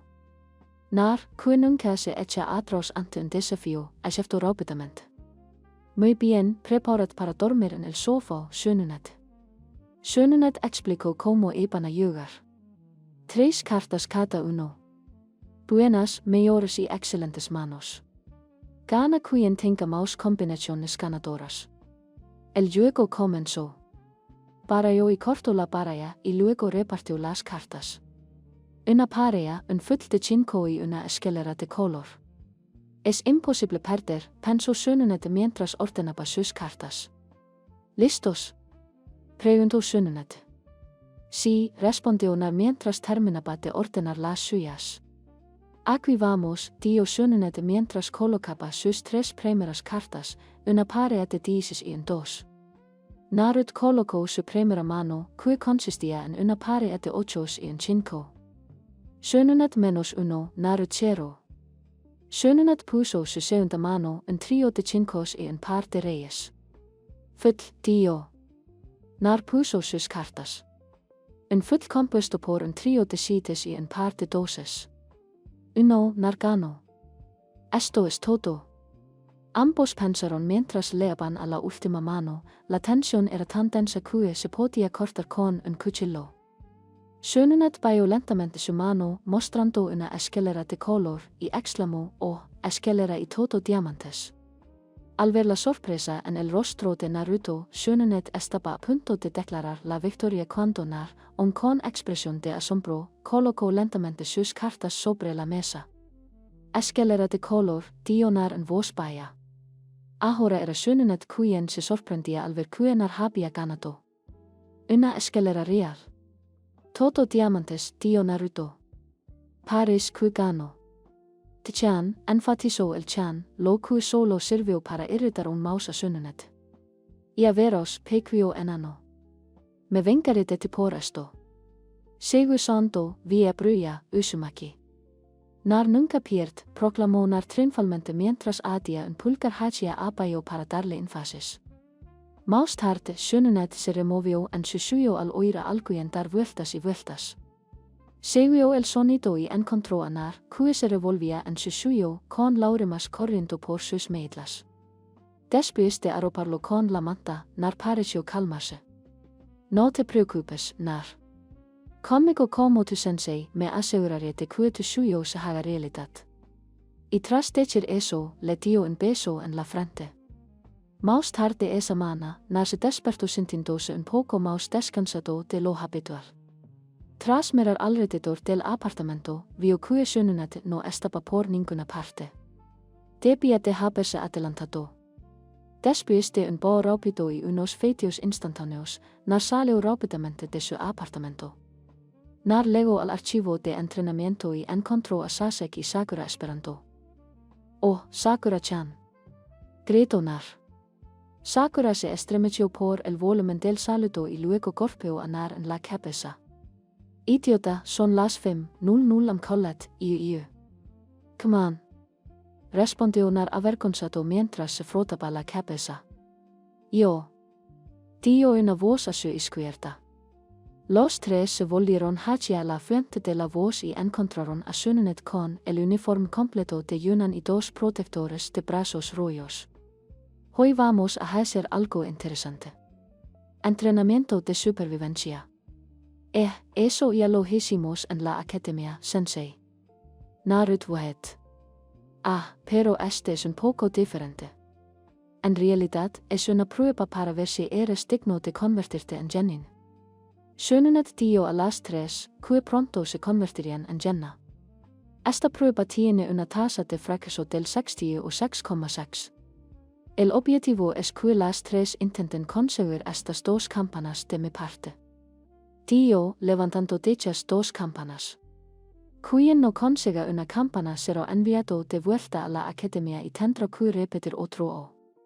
Camino hacia uno de los tres troncos y colocó un reloj encima.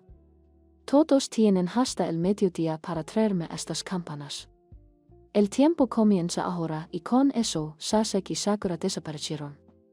Mientras que, sorprendentemente, Nar permaneció.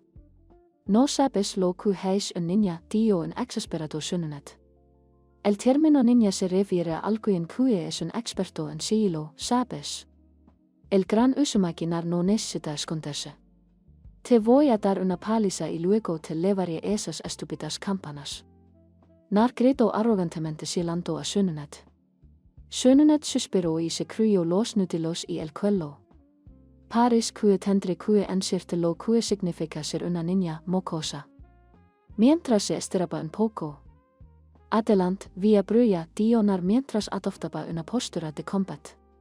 Tras terminar de estirarse, Sunanet dio, por cierto, si quieres vencerme, ataquem con la intención de matarme. Acto seguido, Ned golpeó el suelo con el pie, creando grietas visibles en la tierra. Al adoptar una postura más relajada, extendió un brazo y gesticuló, vamos. Una sonrisa burlona se debió en su rostro.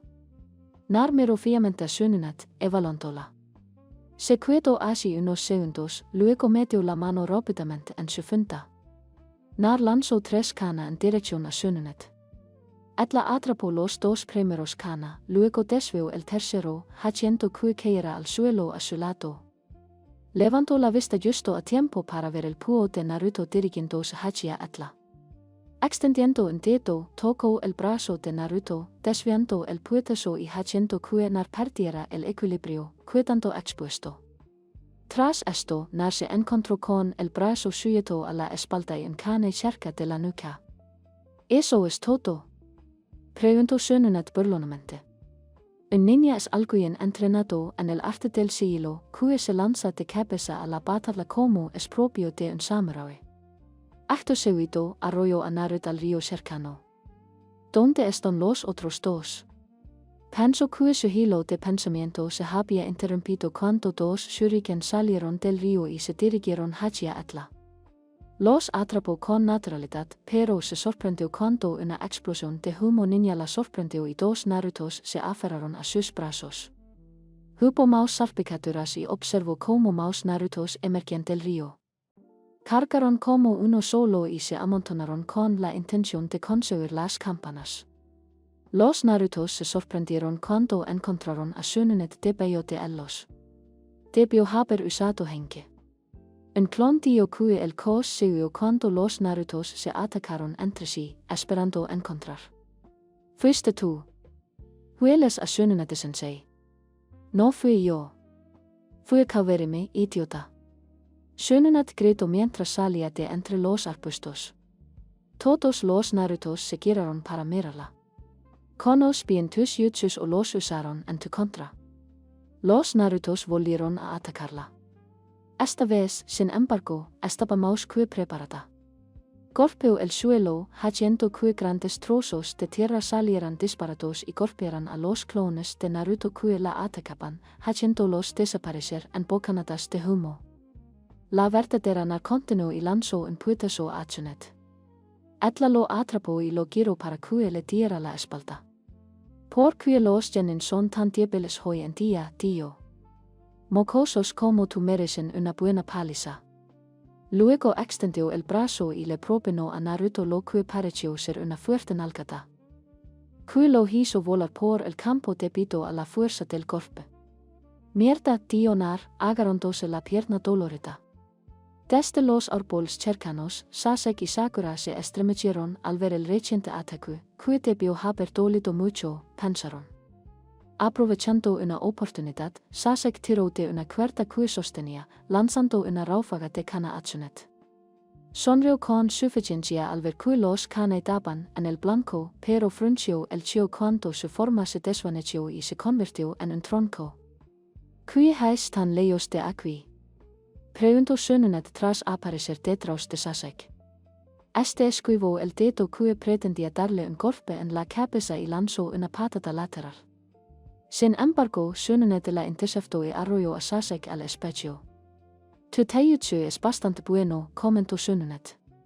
Sasek respondió lanzando 3 shuriken. Aite atrapó el shuriken con un dedo y bloqueó la patada que iba dirigida a su cabeza. Sasek continuó con un revés que fue fácilmente esquivado y luego un puñetazo recto. Aite respondió tocando la mueca de Sasek, cancelando así el ataque, seguido de un ligero golpe con la palma de la mano en el cuerpo de Sasek, que lo mandó volando. Tras ser golpeada, Sasek rápidamente comenzó a realizar saltos manuales cada Guikaku noichi. La bola de fuego se dirigió hacia Atla, ligeramente sorprendida, quien, en respuesta al ataque, golpeó el suelo con fuerza, creando un escudo de tierra que bloqueó las lamas. Sintió una presencia a sus espaldas y descubrió que Nar, aparentemente recuperado de su percance anterior, la atacaba de nuevo. Le lanzó 3 canes. Lo mismo no funcionará 2 veces, pensó Atla, recelosa de la combinación de canes que la acorralaba, y se apartó, con la intención de evitarlos por completo. Pero sucedió algo inesperado, los clones soltaron el hink cuando estaban a pocos metros de Atla y cargaron contra Atla, con el verdadero Naruto viéndolos de cerca. Los 2 clones a su izquierda y derecha lanzaron un gancho de izquierda y una barrida de derecha, respectivamente. Atla bloqueó los ataques con un brazo y una pierna. Luego, cada uno encontró al tercer clon a pocos centímetros de agarrar la campana. Le propinó un rodillazo en la cara y lo hizo desaparecer. Después, le dio un puñetazo al clon de su izquierda y un codazo al de su derecha, provocando que ambos desaparecieran.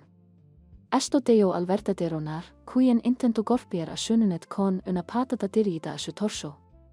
Sununet atrapó la patada, pero Nar le lanzó una bomba de humo a la cara. La bomba explotó en la roca detrás de Atla y, aunque no dio en el blanco, logró crear una cortina de humo. Desde dentro de la cortina de humo, Sununet sintió un con pasar volando a su lado, provocando un pequeño desgarro en su traje. Salió rápidamente de la cortina de humo y emergió para encontrarse con Sakura, quien inmediatamente le arrolló un con. Desvió el con, pero de repente se sobresaltó al ver un cane aparecer aparentemente de la nada y pasar rozando su medla, causándole un pequeño rasgo. Anki, pensó. Sakura procedió a lanzar otro kana. Sununet miró el kana del trono y vio otro kana ligeramente por debajo del primero. Desvió ambos kana esta vez y bloqueó una patada de Sakura. Brink. El sonido resonó por todo el campo mientras el reloj que indicaba el límite de tiempo sílaba el final de la prueba. Reunió a los 3 Genon frente a los 3 troncos. Veo que no pudiste. Se interrumpió mientras se agachaba hasta su cintura para sacar dichas campanas solo para no encontrar nada. Buscando a este sensei. Dionar con tono victorioso mientras alzaba las 2 campanas en cuestión. La sorpresa se reveló en el rostro de Onsat. ¿Cuánto lo hiciste? Comenzó ese cane. Pensó, repasando la parte en la que desvió los 2 kana lanzados por Sakura. Hey. Me transformé en uno de los kana que Sakura-chan sostenía y tomé las campanas justo después de que sonara la alarma. Nar declaró con una enorme sonrisa. Bueno, Nar, tienes 2 campanas. ¿A quién le darás las otras 2? Preguntó. Nar no se molestó en pensar. Se las daría a Sakura-chan. Por supuesto. se no me hubiera ayudado, habríamos fracasado. Nar declaró mientras le entregaba la campana a Sakura. Quien se sonrió un poco ante el cumplido, aunque viniera de Nar. Esto dio a Sasuke, como saben, el que no recibe una campana, atado al tronco, avermocionet. Así que encontramos a Sasuke atado al tronco del medio, retorciéndose ligeramente por la incomodidad de sus ataduras. Shonunet se alejó unos metros del tronco y sacó un cane. Los niños arriesgan sus vidas por la misión, correcto. Sakura y Nar asintieron. El cane salió disparado de la mano de Shonunet y aterrizó peligrosamente cerca del rostro de Sasuke. ¿Qué estás haciendo? Gritó Sensei. Nar. Shonunet ignoró la pregunta. Te encontrarás con muchas situaciones que pondrán en peligro tu vida en el campo, dijo mientras otro cane salía disparado de sus dedos y aterrizaba cerca del lado derecho del rostro de Sasuke. Naruto y Sakura dieron un paso al frente, pero se detuvieron en seco. No lo ayuden, gritó Shonunet. Si hacen un solo movimiento para ayudarlo, fracasaron los dos. Y otra cane salió disparada de su mano y aterrizó con un golpe seco justo entre las piernas de Sasuke, cerca de su ingle. Si Sasuke no tenía miedo antes, ahora se notaba por las numerosas gotas de sudor que le corrían por la cara.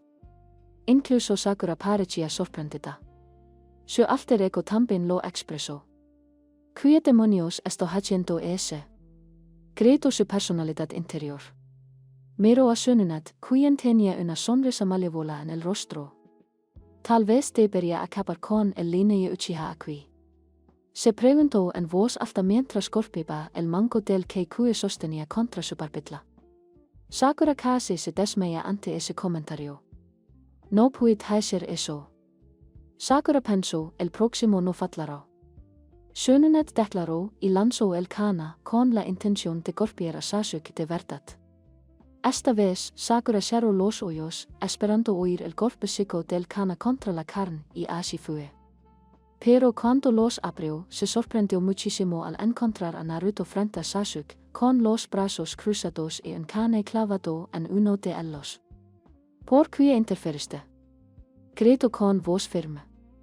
No me importa repetir otro o. Ni siquiera me importa si es Sasam. No puedo quedarme de brazos cruzados y ver cómo lastiman a un compañero shinobi de Konoha.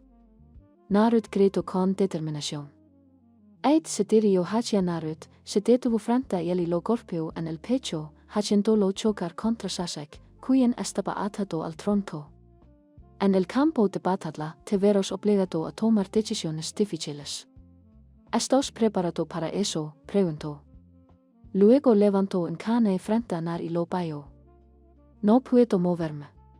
Nar pensó mientras cerraba los ojos y se preparaba para la muerte. Preguntándose por qué no sentía nada, abrió los ojos y se sorprendió al ver a Sakura frente a él, tratando en vano de detener el ataque. Sakura-chan, gritó Naruto, tan fuerte pensó Sakura mientras luchaba por contener el ataque, sus pies dejando marcas en el suelo por la fuerza del ataque de Shonunet. Entonces vio una mano moverse y se preparó para lo inevitable.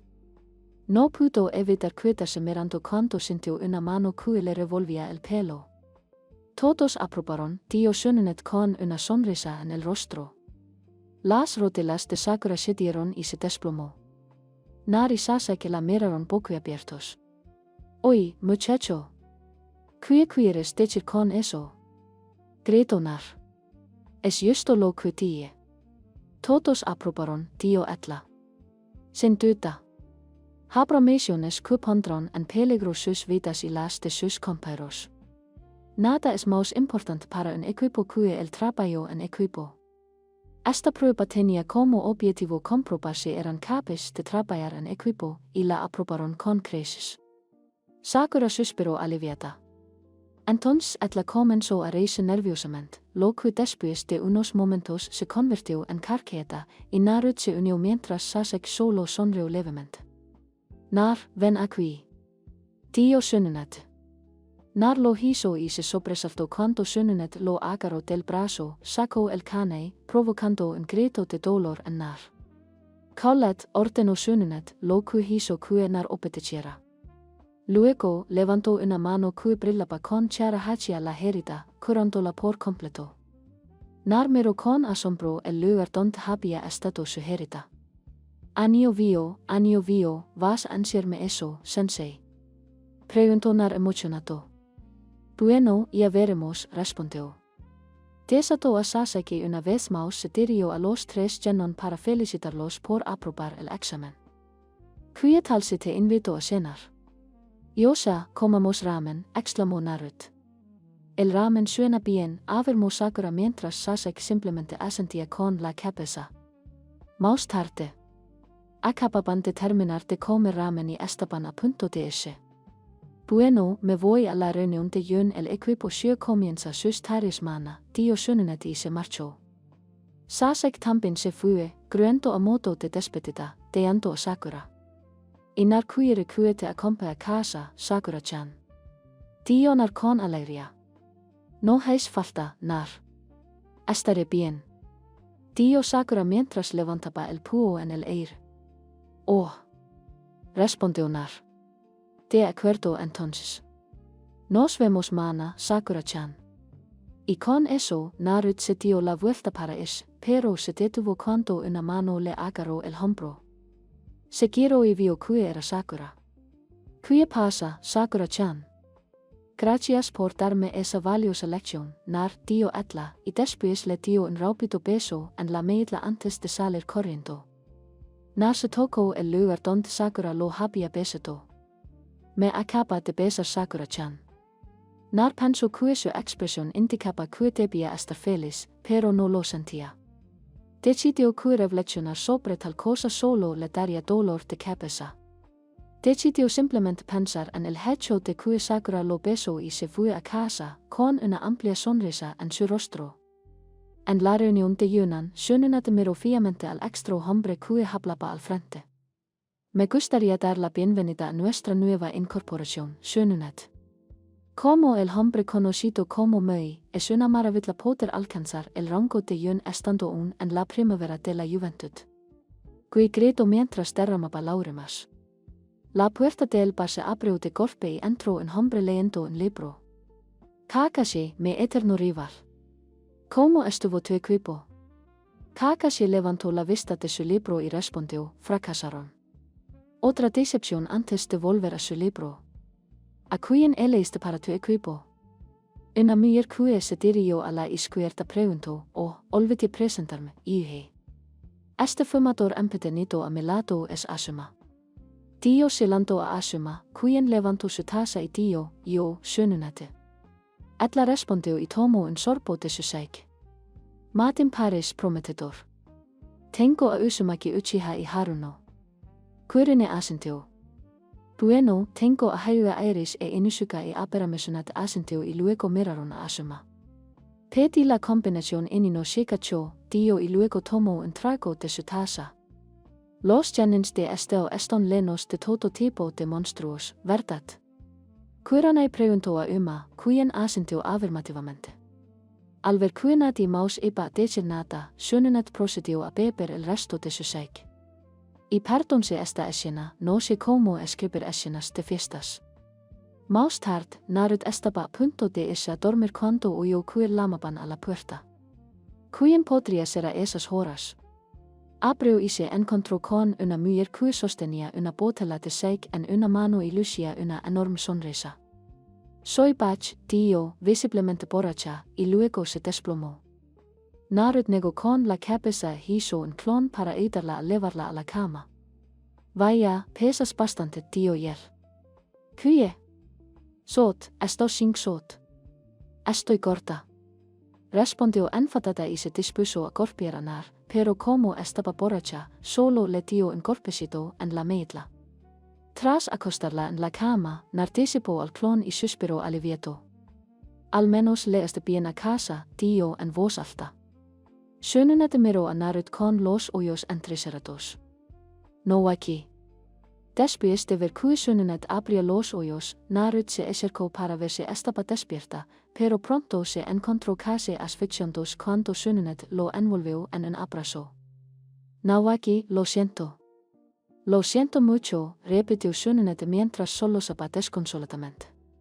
No pude salvarte. Solo so. Sununet tartamudeó, soy tan inútil, y loro sobre el hombro de Naruto. Al verla llorar, Naruto le devolvió el abrazo torpemente, acariciándole la espalda para tranquilizarla. Poco después, Sununet se calmó. Naruto intentó acomodarse para eso, pero se dio cuenta de que no podía debido a la fuerza de Sununet. Espero que no malinterprete esto. Por la mañana, pensó Naruto antes de quedarse dormido en los brazos de Sununet. Sununet preguntó a su lado.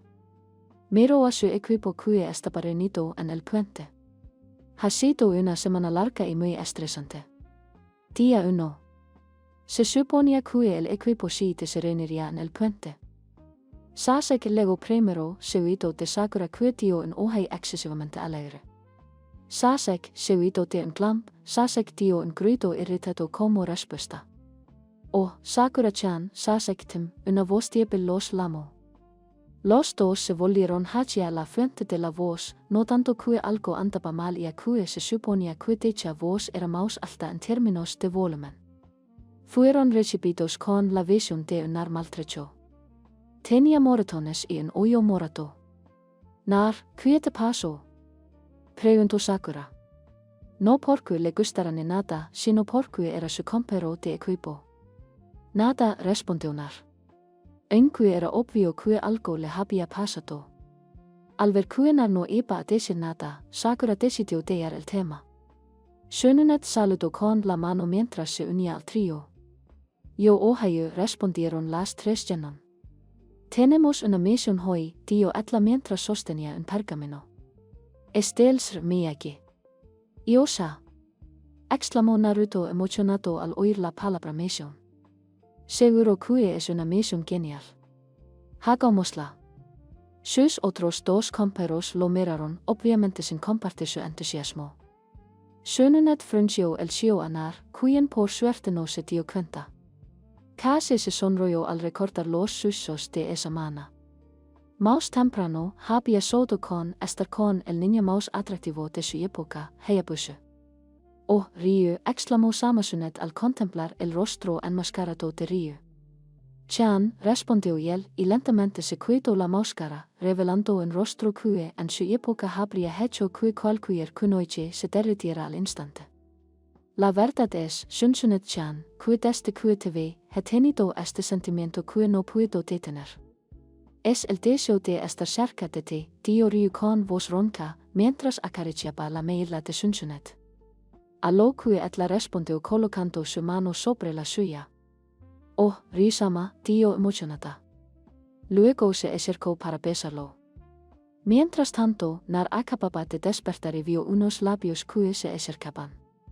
Estaba a punto de gritar, pero los labios de Sununet lo cubrieron, haciendo que los ojos de Naruto se abrieran como platos. Sin embargo, poco a poco le devolvió el beso. No lo entiendo, pero se siente bien, pensó. Inmediatamente desechó ese pensamiento al ver que Sununet también se estaba despertando. Preso del pánico, intentó rápidamente romper el beso y escapar del abrazo asfixiante de Sununet, pero fue inútil. La fuerza sobrehumana de Sununet se encargó de Atlo. Fue entonces cuando Sununet despertó y enseguida se percató de dos cosas, Nar estaba en su cama y la estaba besando, o viceversa. Pero ese no era el punto. Rompiendo rápidamente el beso, agarró a Nar y lo arrolló al otro lado de la habitación, haciendo que se estrellara contra la pared cercana. Tras recuperarse, Naruto sintió un escalofrío recorrerle la espalda al ver a una Tsunade extremadamente furiosa. Las venas se le marcaban en la frente y emitía un aura de batalla roja. Nar no. Atla comenzó y luego levantó la vista. Poco después de lo cual siguió el caos.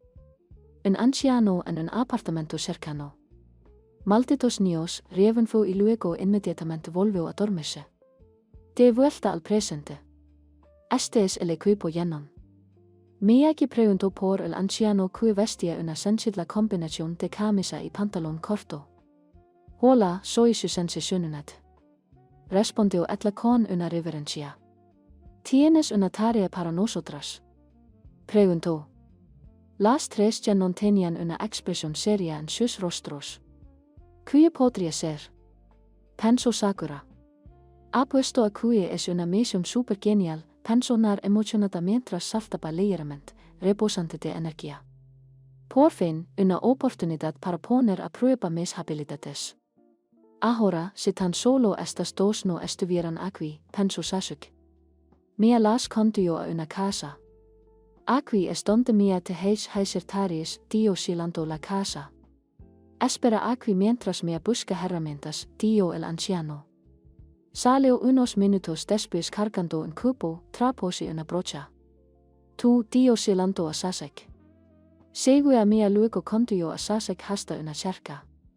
Dejó el cubo en el suelo y lo abrió, revelando que contenía pintura.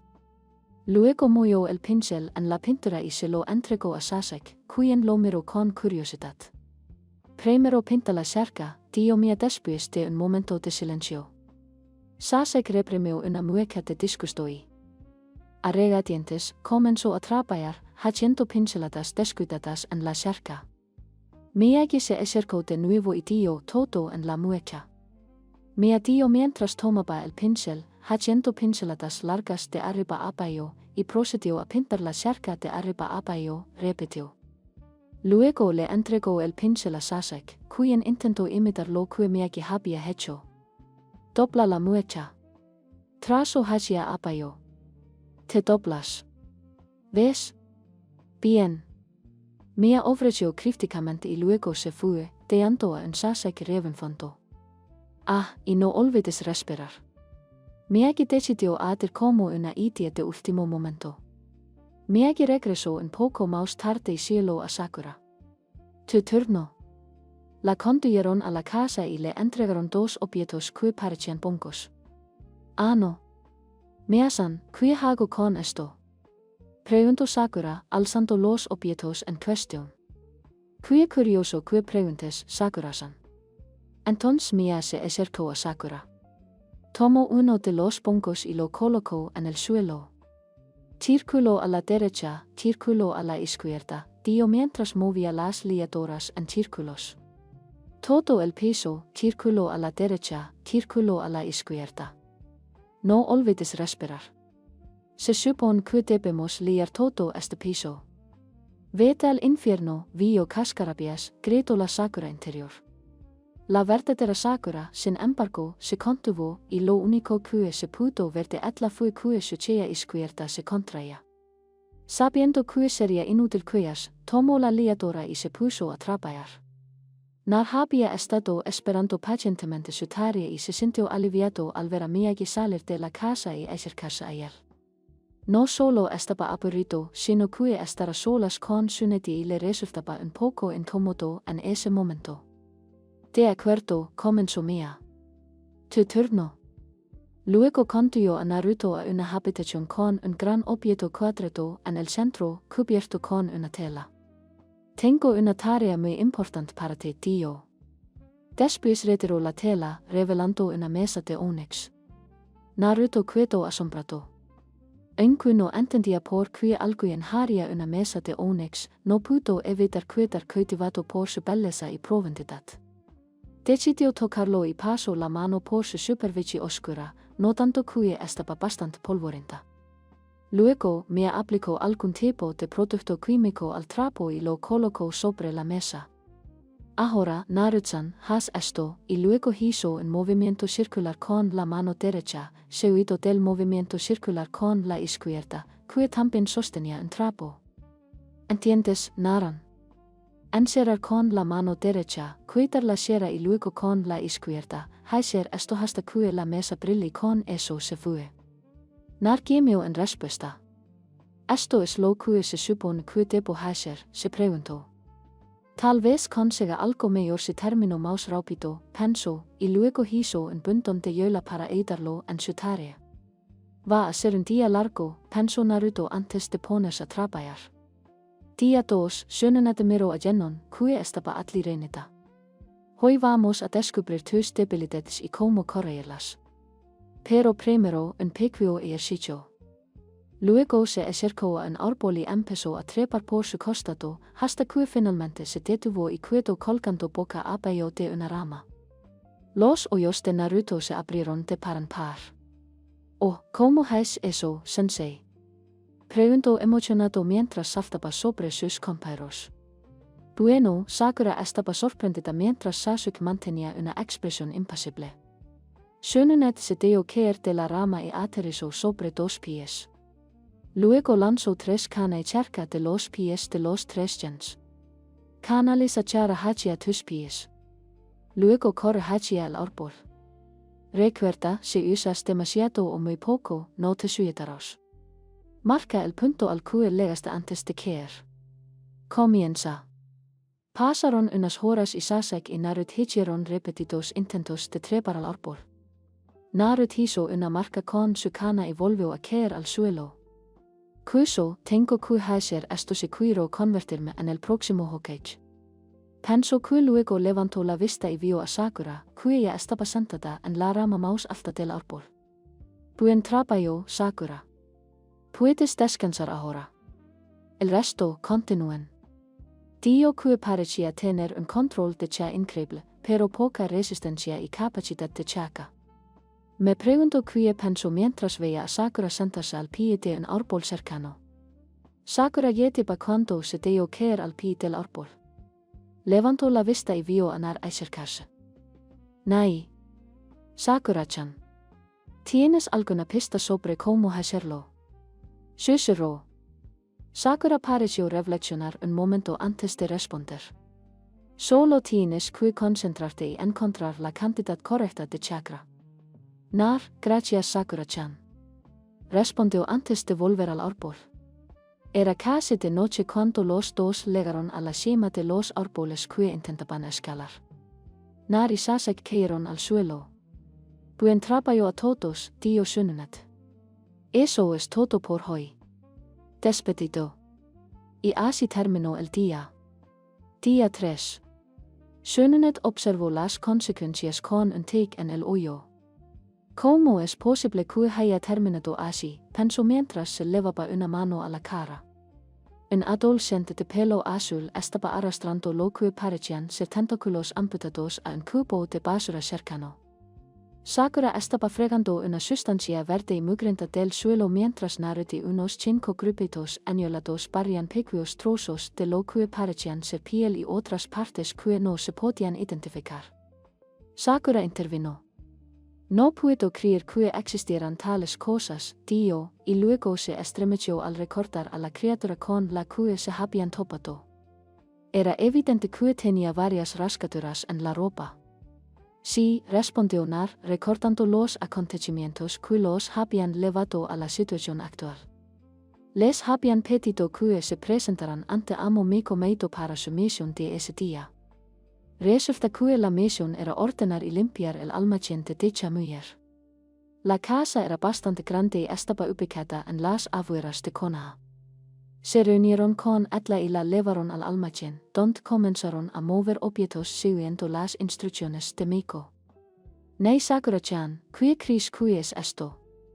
Preguntó Nar, sosteniendo en la mano un pequeño estuche para celos con un intrincado grabado en la tapa. Sakura miró por encima del hombro de Naruto y contempló el estuche del celo. Es precioso, dijo con asombro y extendió la mano para tocarlo. Sin embargo, no llegó a tocarlo porque Naruto se giró bruscamente, casi golpeando a Sakura en el proceso, y llamó a Sasuke. Oye, mira esto, Sasuke, gritó emocionado. Sasuke continuó con su tarea y respondió, Colette, Dobby. Nar estaba a punto de gritarle algo, pero un escalofrío le recorrió la espalda. La temperatura de la habitación bajó considerablemente mientras Sasuke sentía un escalofrío y observaba cómo una figura emergía del suelo. Resultó ser un humanoid con 2 cuernos en la cabeza. Su rostro tenía 2 ojos rasgados y una boca con hileras de dientes afilados. Sin embargo, lo más llamativo eran los numerosos tentáculos retorciéndose adheridos a su espalda. Ha pasado tanto tiempo desde que uno de nosotros fue invocado, declaró la criatura con voz demoníaca. Así que, tu objetivo, este compero, es invocado, exclamó con júbilo maníaco. Los tentáculos en la espalda del monstruo atacaron en dirección a Sasuke. Sasuke secó inmediatamente un cane y comenzó a cortar los numerosos tentáculos que lo atacaban, esparciéndolos por el suelo. Sin embargo, eran demasiados y Sasuke pronto se encontró con los brazos y las piernas atados. ¿Dónde estaban Sakura y Naruto durante este momento crítico? Pues bien, resulta que los tentáculos parecían poder operar sin que el monstruo tuviera que darles órdenes. Mientras los tentáculos se ocupaban de Sasuke, el cuerpo principal lidiaba con Sakura y Naruto. Naruto salió disparado hacia atrás contra una pila de calles debido a un fuerte puetazo del monstruo. Sakura lanzó un shuriken que rebotó en la piel sorprendentemente dura del monstruo. Este se movió con una velocidad que desmentía su tamaño y sujetó a Sakura con firmeza. Acercó su rostro al de Sakura. Pareces una cosita deliciosa, tío, lamiéndose los labios con anticipación. Cuida tus sucias manos de Sakura-chan, gritó Naruto, mientras Naruto salía de la pila de calles y se dirigía hacia el monstruo. El monstruo usó dos de sus tentáculos para apartar a los bultos de la yola que lo molestaban y luego usó un tentáculo para agarrar al verdadero Naruto y sujetarlo por el cuello. Fue entonces cuando Sakura se fió en Sasuke, que forceaba para liberarse de sus ataduras.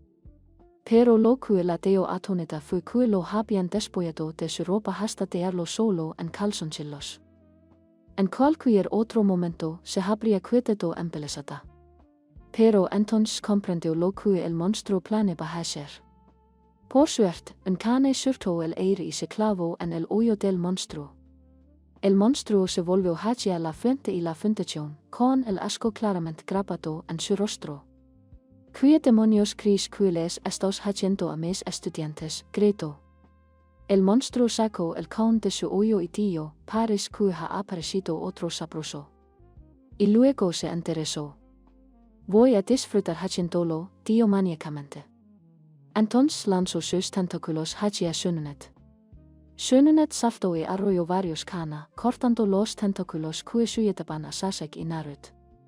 Los dos mencionados se recuperaron rápidamente y luego comenzaron a atacar al monstruo. Shununet aterrizó junto al monstruo que estaba ocupado defendiéndose de Sasuke y Naruto.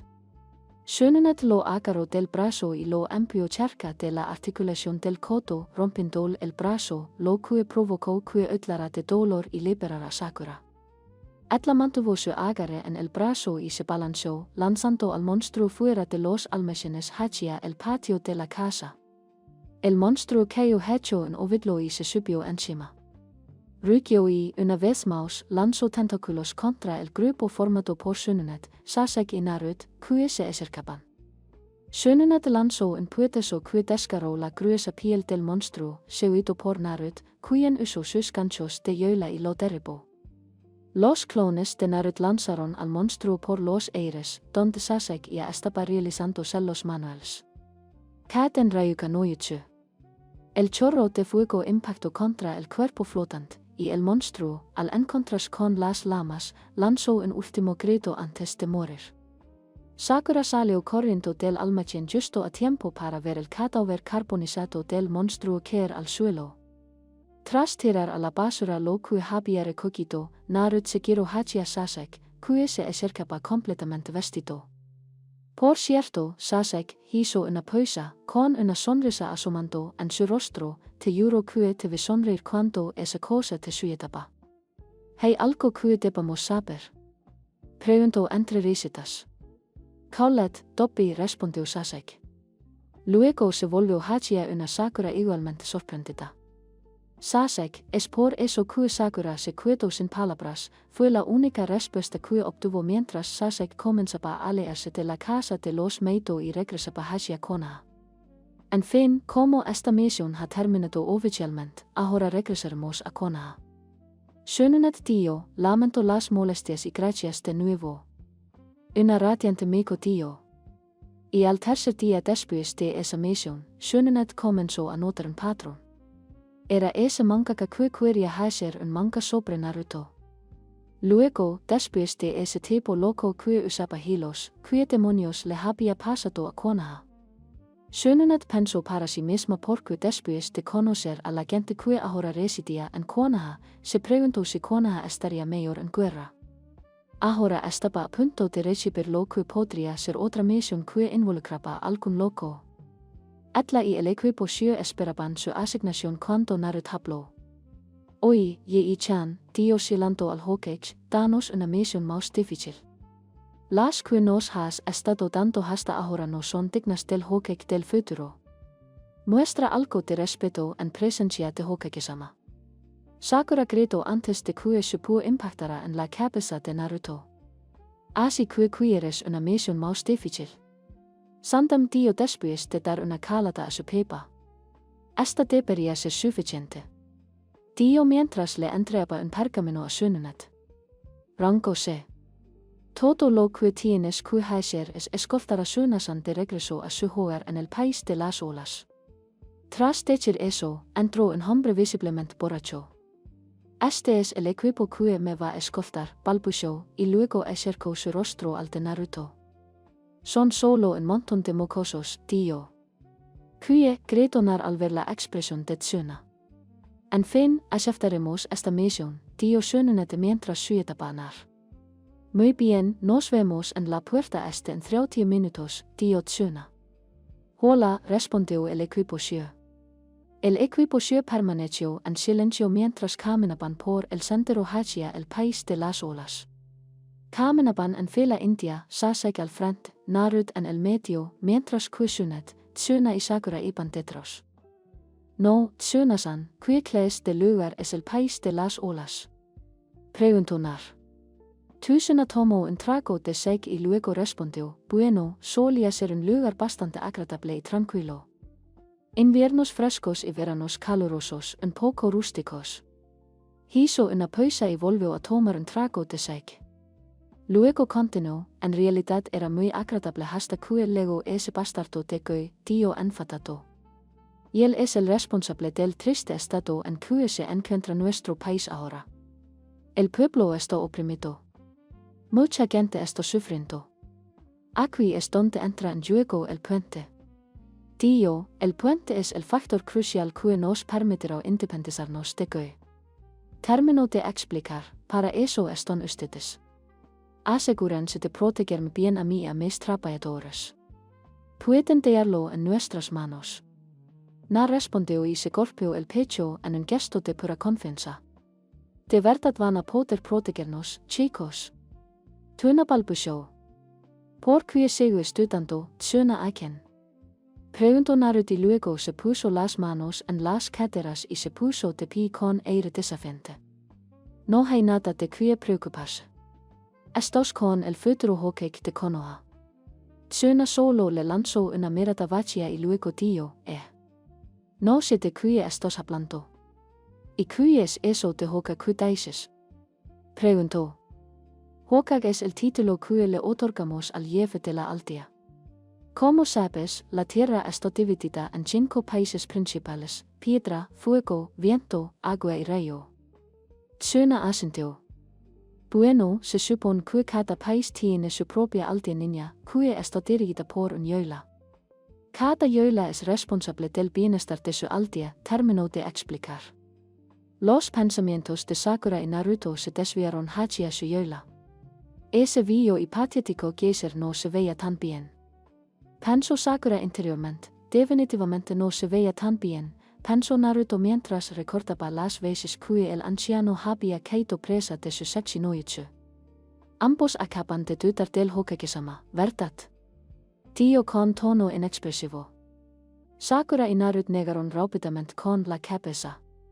No lo hicimos, sensei, respondieron. De acuerdo, respondió Shōnenет, instando al grupo a seguir adelante. El equipo continuó caminando hasta que Nar se detuvo de repente. Hay algo ahí, tío. Luego arrolló en canea un arbusto cercano.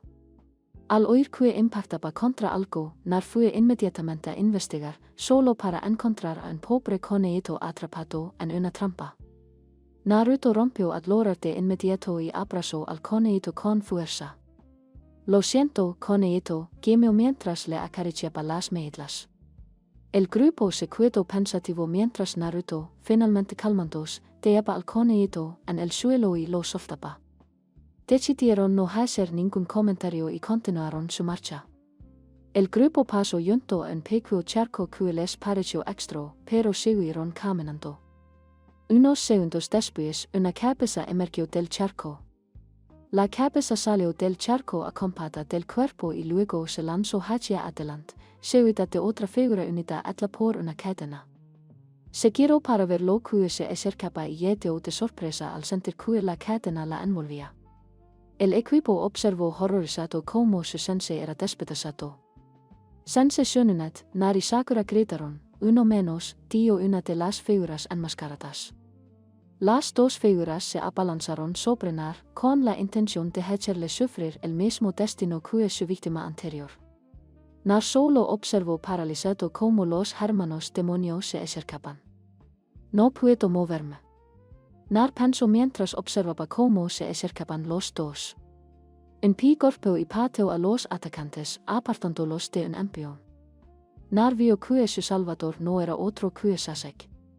Un shuriken lanzado por Sasuke atrapó la cadena de los hermanos demonio y la clavó en un árbol. Checo dio que algo hizo clic y la cadena se separó de los guanteletes en los brazos de los hermanos. Decidieron que sería más rápido acabar con el objetivo y se dirigieron hacia Tuna. Tengo que hacerlo, repitió Sakura mentalmente mientras veía acercarse a los dos niñas. Aliet, Tsuna-san, gritó mientras se interponía entre Tsuna y sus atacantes. Sasuke apareció frente a Sakura con un cane preparado y observó la mano con garras que se acercaba de uno de los hermanos demonio. El ataque nunca llegó, pues Shununet apareció repentinamente frente a Sasuke y sometió a los dos atacantes con una leve de cabeza. Disculpen la espera, dio Shununet. No vio que uno de los hermanos hiciera un gesto rápido que le clavó una aguja apenas visible en el cuello a Tsuna. Shununet ató a los dos chunin y les preguntó con severidad, ¿quién los envió? Se encontró con una mirada desafiante, que pronto se convirtió en una mirada vacía y sin vida. Colocó dos dedos en el cuello del cautivo. Al no detectar pulso, arrolló los cuerpos a un arbusto cercano y regresó con su equipo. Se detuvo frente a Nar y lo miró. Estoy decepcionada de ti, Naruto, tío. Oye. Gritó Sasuke al acercarse a Nar. ¿Estás herido, cobarde? Preguntó con tono seguro. Naruto se enfureció y maldijo en silencio. La próxima vez demostraré que soy el mejor niña. Y siguió al grupo. Unos minutos después, el grupo notó que Tsuna caminaba con cierta debilidad. Al principio lo atribuyeron al Sasuke, hasta que finalmente Tsuna se desplomó. Inmediatamente le puso una mano en la frente. Está ardiendo, tío, y le examinó el cuerpo. Veneno confluyó. Dio su mochila y empezó a sacar provisiones. Sasuke, tráeme agua. Nar, reúne todas las insignias del suyo que tenemos. Sakura, ven aquí y ayúdame. Ladró. Genon se movió para cumplir sus órdenes. Naruto y Shununet acostaron a Tsuna sobre los sacos de dormir preparados. Shununet le entregó dos frascos y una taza pequeña a Sakura. Mezcla estos dos. Ordenó y Sakura comenzó a trabajar. Entonces chakra se hizo visible en la mano de Sakura y la pasó por el cuerpo de Tsuna. Lo encontré. Pensó mientras localizaba el punto más vital. Bien. No se había extendido demasiado, luego empujó su mano hacia abajo, lo que hizo que Tsuna se agitara salvajemente. Sujetalo, le dio a Nar. Nar rápidamente hizo un nudo de hielo que lo ayudó a sujetar a Tsuna mientras Shununet realizaba el procedimiento. Sasuke regresó con una cantimplora llena de agua extra lista. Luego levantó la mano y algo de una sustancia oscura se extendió con Etla. Etla vertió la sustancia en un plato de madera cercano que contenía agua, cortesía de Sasuke. Sakura, haz que beba la mezcla. Sakura levanto la tasa, leno los labios det syna con la mezcla, y su rostro pareció relayarse. Entonces Narutomo un po de repuesto de su mochila y lo empapó con agua de su cantimplora. Escurrió el exceso de agua y luego colocó el po en la frente de Tsuna. ¿Tsuna-san estará bien?, preguntó Sakura. Shununet sonrió y luego dijo, estará bien, afirmó mientras procedía a limpiar lo que había esparcido. Pude extraer el veneno y cualquier rastro de él debería ser destruido por la mezcla que preparaste, dijo Shununeti. Luego se dirigió a las 3 Genon. Acamparemos aquí esta noche. Genon asintió en señal de reconocimiento. Había anochecido y Shununet había decidido hacer la primera guardia. Tras arrojar un palo al fuego, miró a su alrededor y notó que solo había 3 figuras durmiendo en el suelo. ¿A dónde se había ido Baka? Baka, es decir, Nar, que había desaparecido de su campamento. Se puso de pie y siguió sus huellas hasta un claro cercano, junto a un río. Lo que vio la sorprendió un poco. Allí estaba Nar, sin chaqueta. Adoptaba una postura relajada y aún no se había percatado de la presencia de Shununet. De repente, se oyó una señal y Naruto se lanzó a una ráfaga de putesos y patatas. No era un experto en taijutsu y algunos de sus movimientos eran incorrectos. Pero en cada movimiento sutil y golpe contundente, la podía sentir el poder bruto que esperaba ser liberado. Tu técnica necesita mejorar, dijo, silando a Nar. Nar cayó de espaldas antes de lanzar la patada final al kata. No es asunto tuyo, dijo dándole la espalda a Shununet. Aunque parezca mentira, si lo es. Soy tu sensei, dijo, dándole un golpecito en la frente a Naruto, conteniendo la fuerza para no lastimarlo. Como si tú supieras más, dijo Naruto, frotándose la frente ligeramente dolorida. De hecho, si lo sé, respondió Shuneti con tono seguro. Luego caminó hacia el río y se paró sobre la superficie, sorprendiendo mucho a Naru. Luego se transformó en una compleja serie de movimientos que culminó con una voltereta y un aterrizaje en la superficie del río, provocando que se formaran varias ondas desde abajo. Nar miró boquiabierto y agitó la mano frente a Nar para ver si había alguien en casa. Nar se recuperó y preguntó, ¿Ano vio, cómo es eso, sensei? ¿Hacer qué? Preguntó Shununet como si no supiera de qué hablaba sobre eso de caminar sobre el agua. Nar dijo emocionado. Nay. ¿Puedes enseñarme eso? Ya que estoy de buen humor, te enseñaré. Shununet respondió con naturalidad. Yo sé. Nar gritó. Bien, escucha con atención. Shununet dijo, captando toda la atención de Naruto. Primero, riunchaca en tus pies. Luego, Shununet demostró caminando sobre la superficie del agua de nuevo.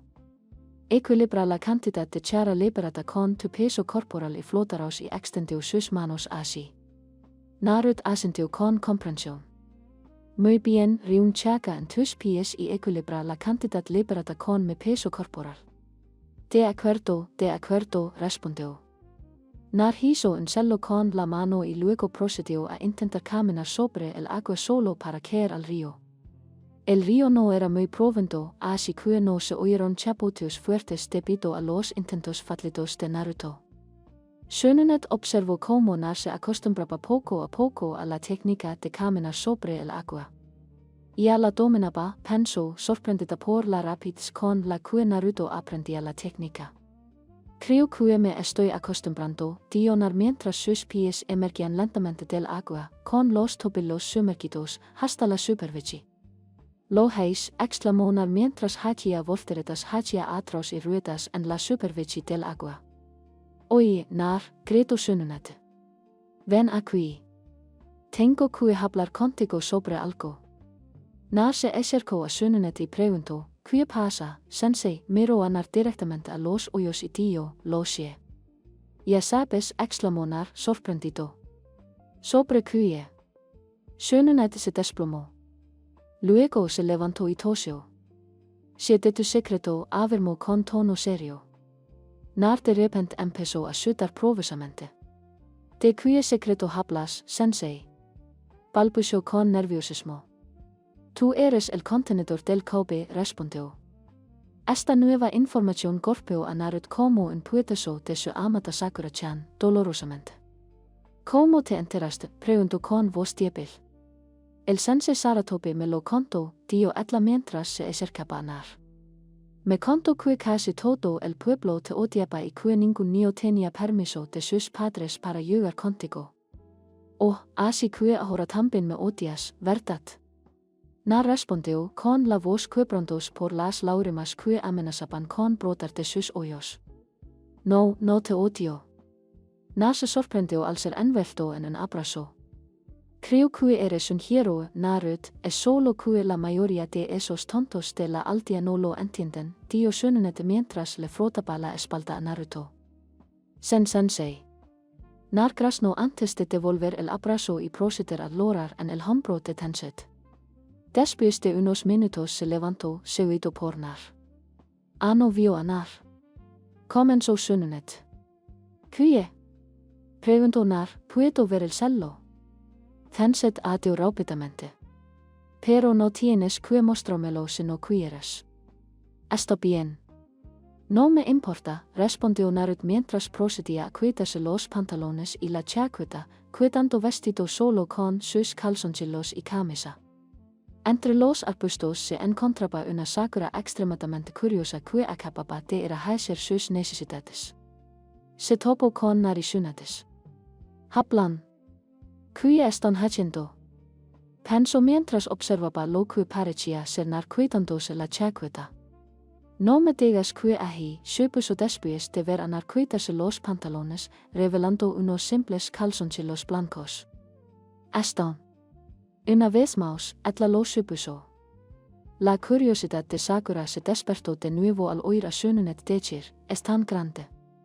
Si bien Shunnet se refería al tamo del cello, Sakura lo interpretó de una manera completamente distinta, y a que solo podía ver la espalda de Naruto. ¿Puedo tocarlo? Oyó Sakura, lo que casi la hizo gritar ante lo escandaloso de la situación. De acuerdo, respondió Naruto.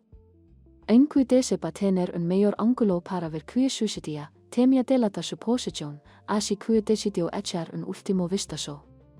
Alcanzó a ver vagamente la mano de Naruto que se dirigía a su estómago. Estaba oscuro, así que no pudo distinguirlo. Sin embargo, lo que escuchó casi la hizo gritar. ¡Ey! Exclamó Naruto. Shunnet se asustó un poco. ¿Te esto? Preguntó. No, no pasa nada. El dolor se te pasará, respondió Naruto con voz débil. El cerebro de Sakura, abrumado por tanta información, se desconectó y se desmayó.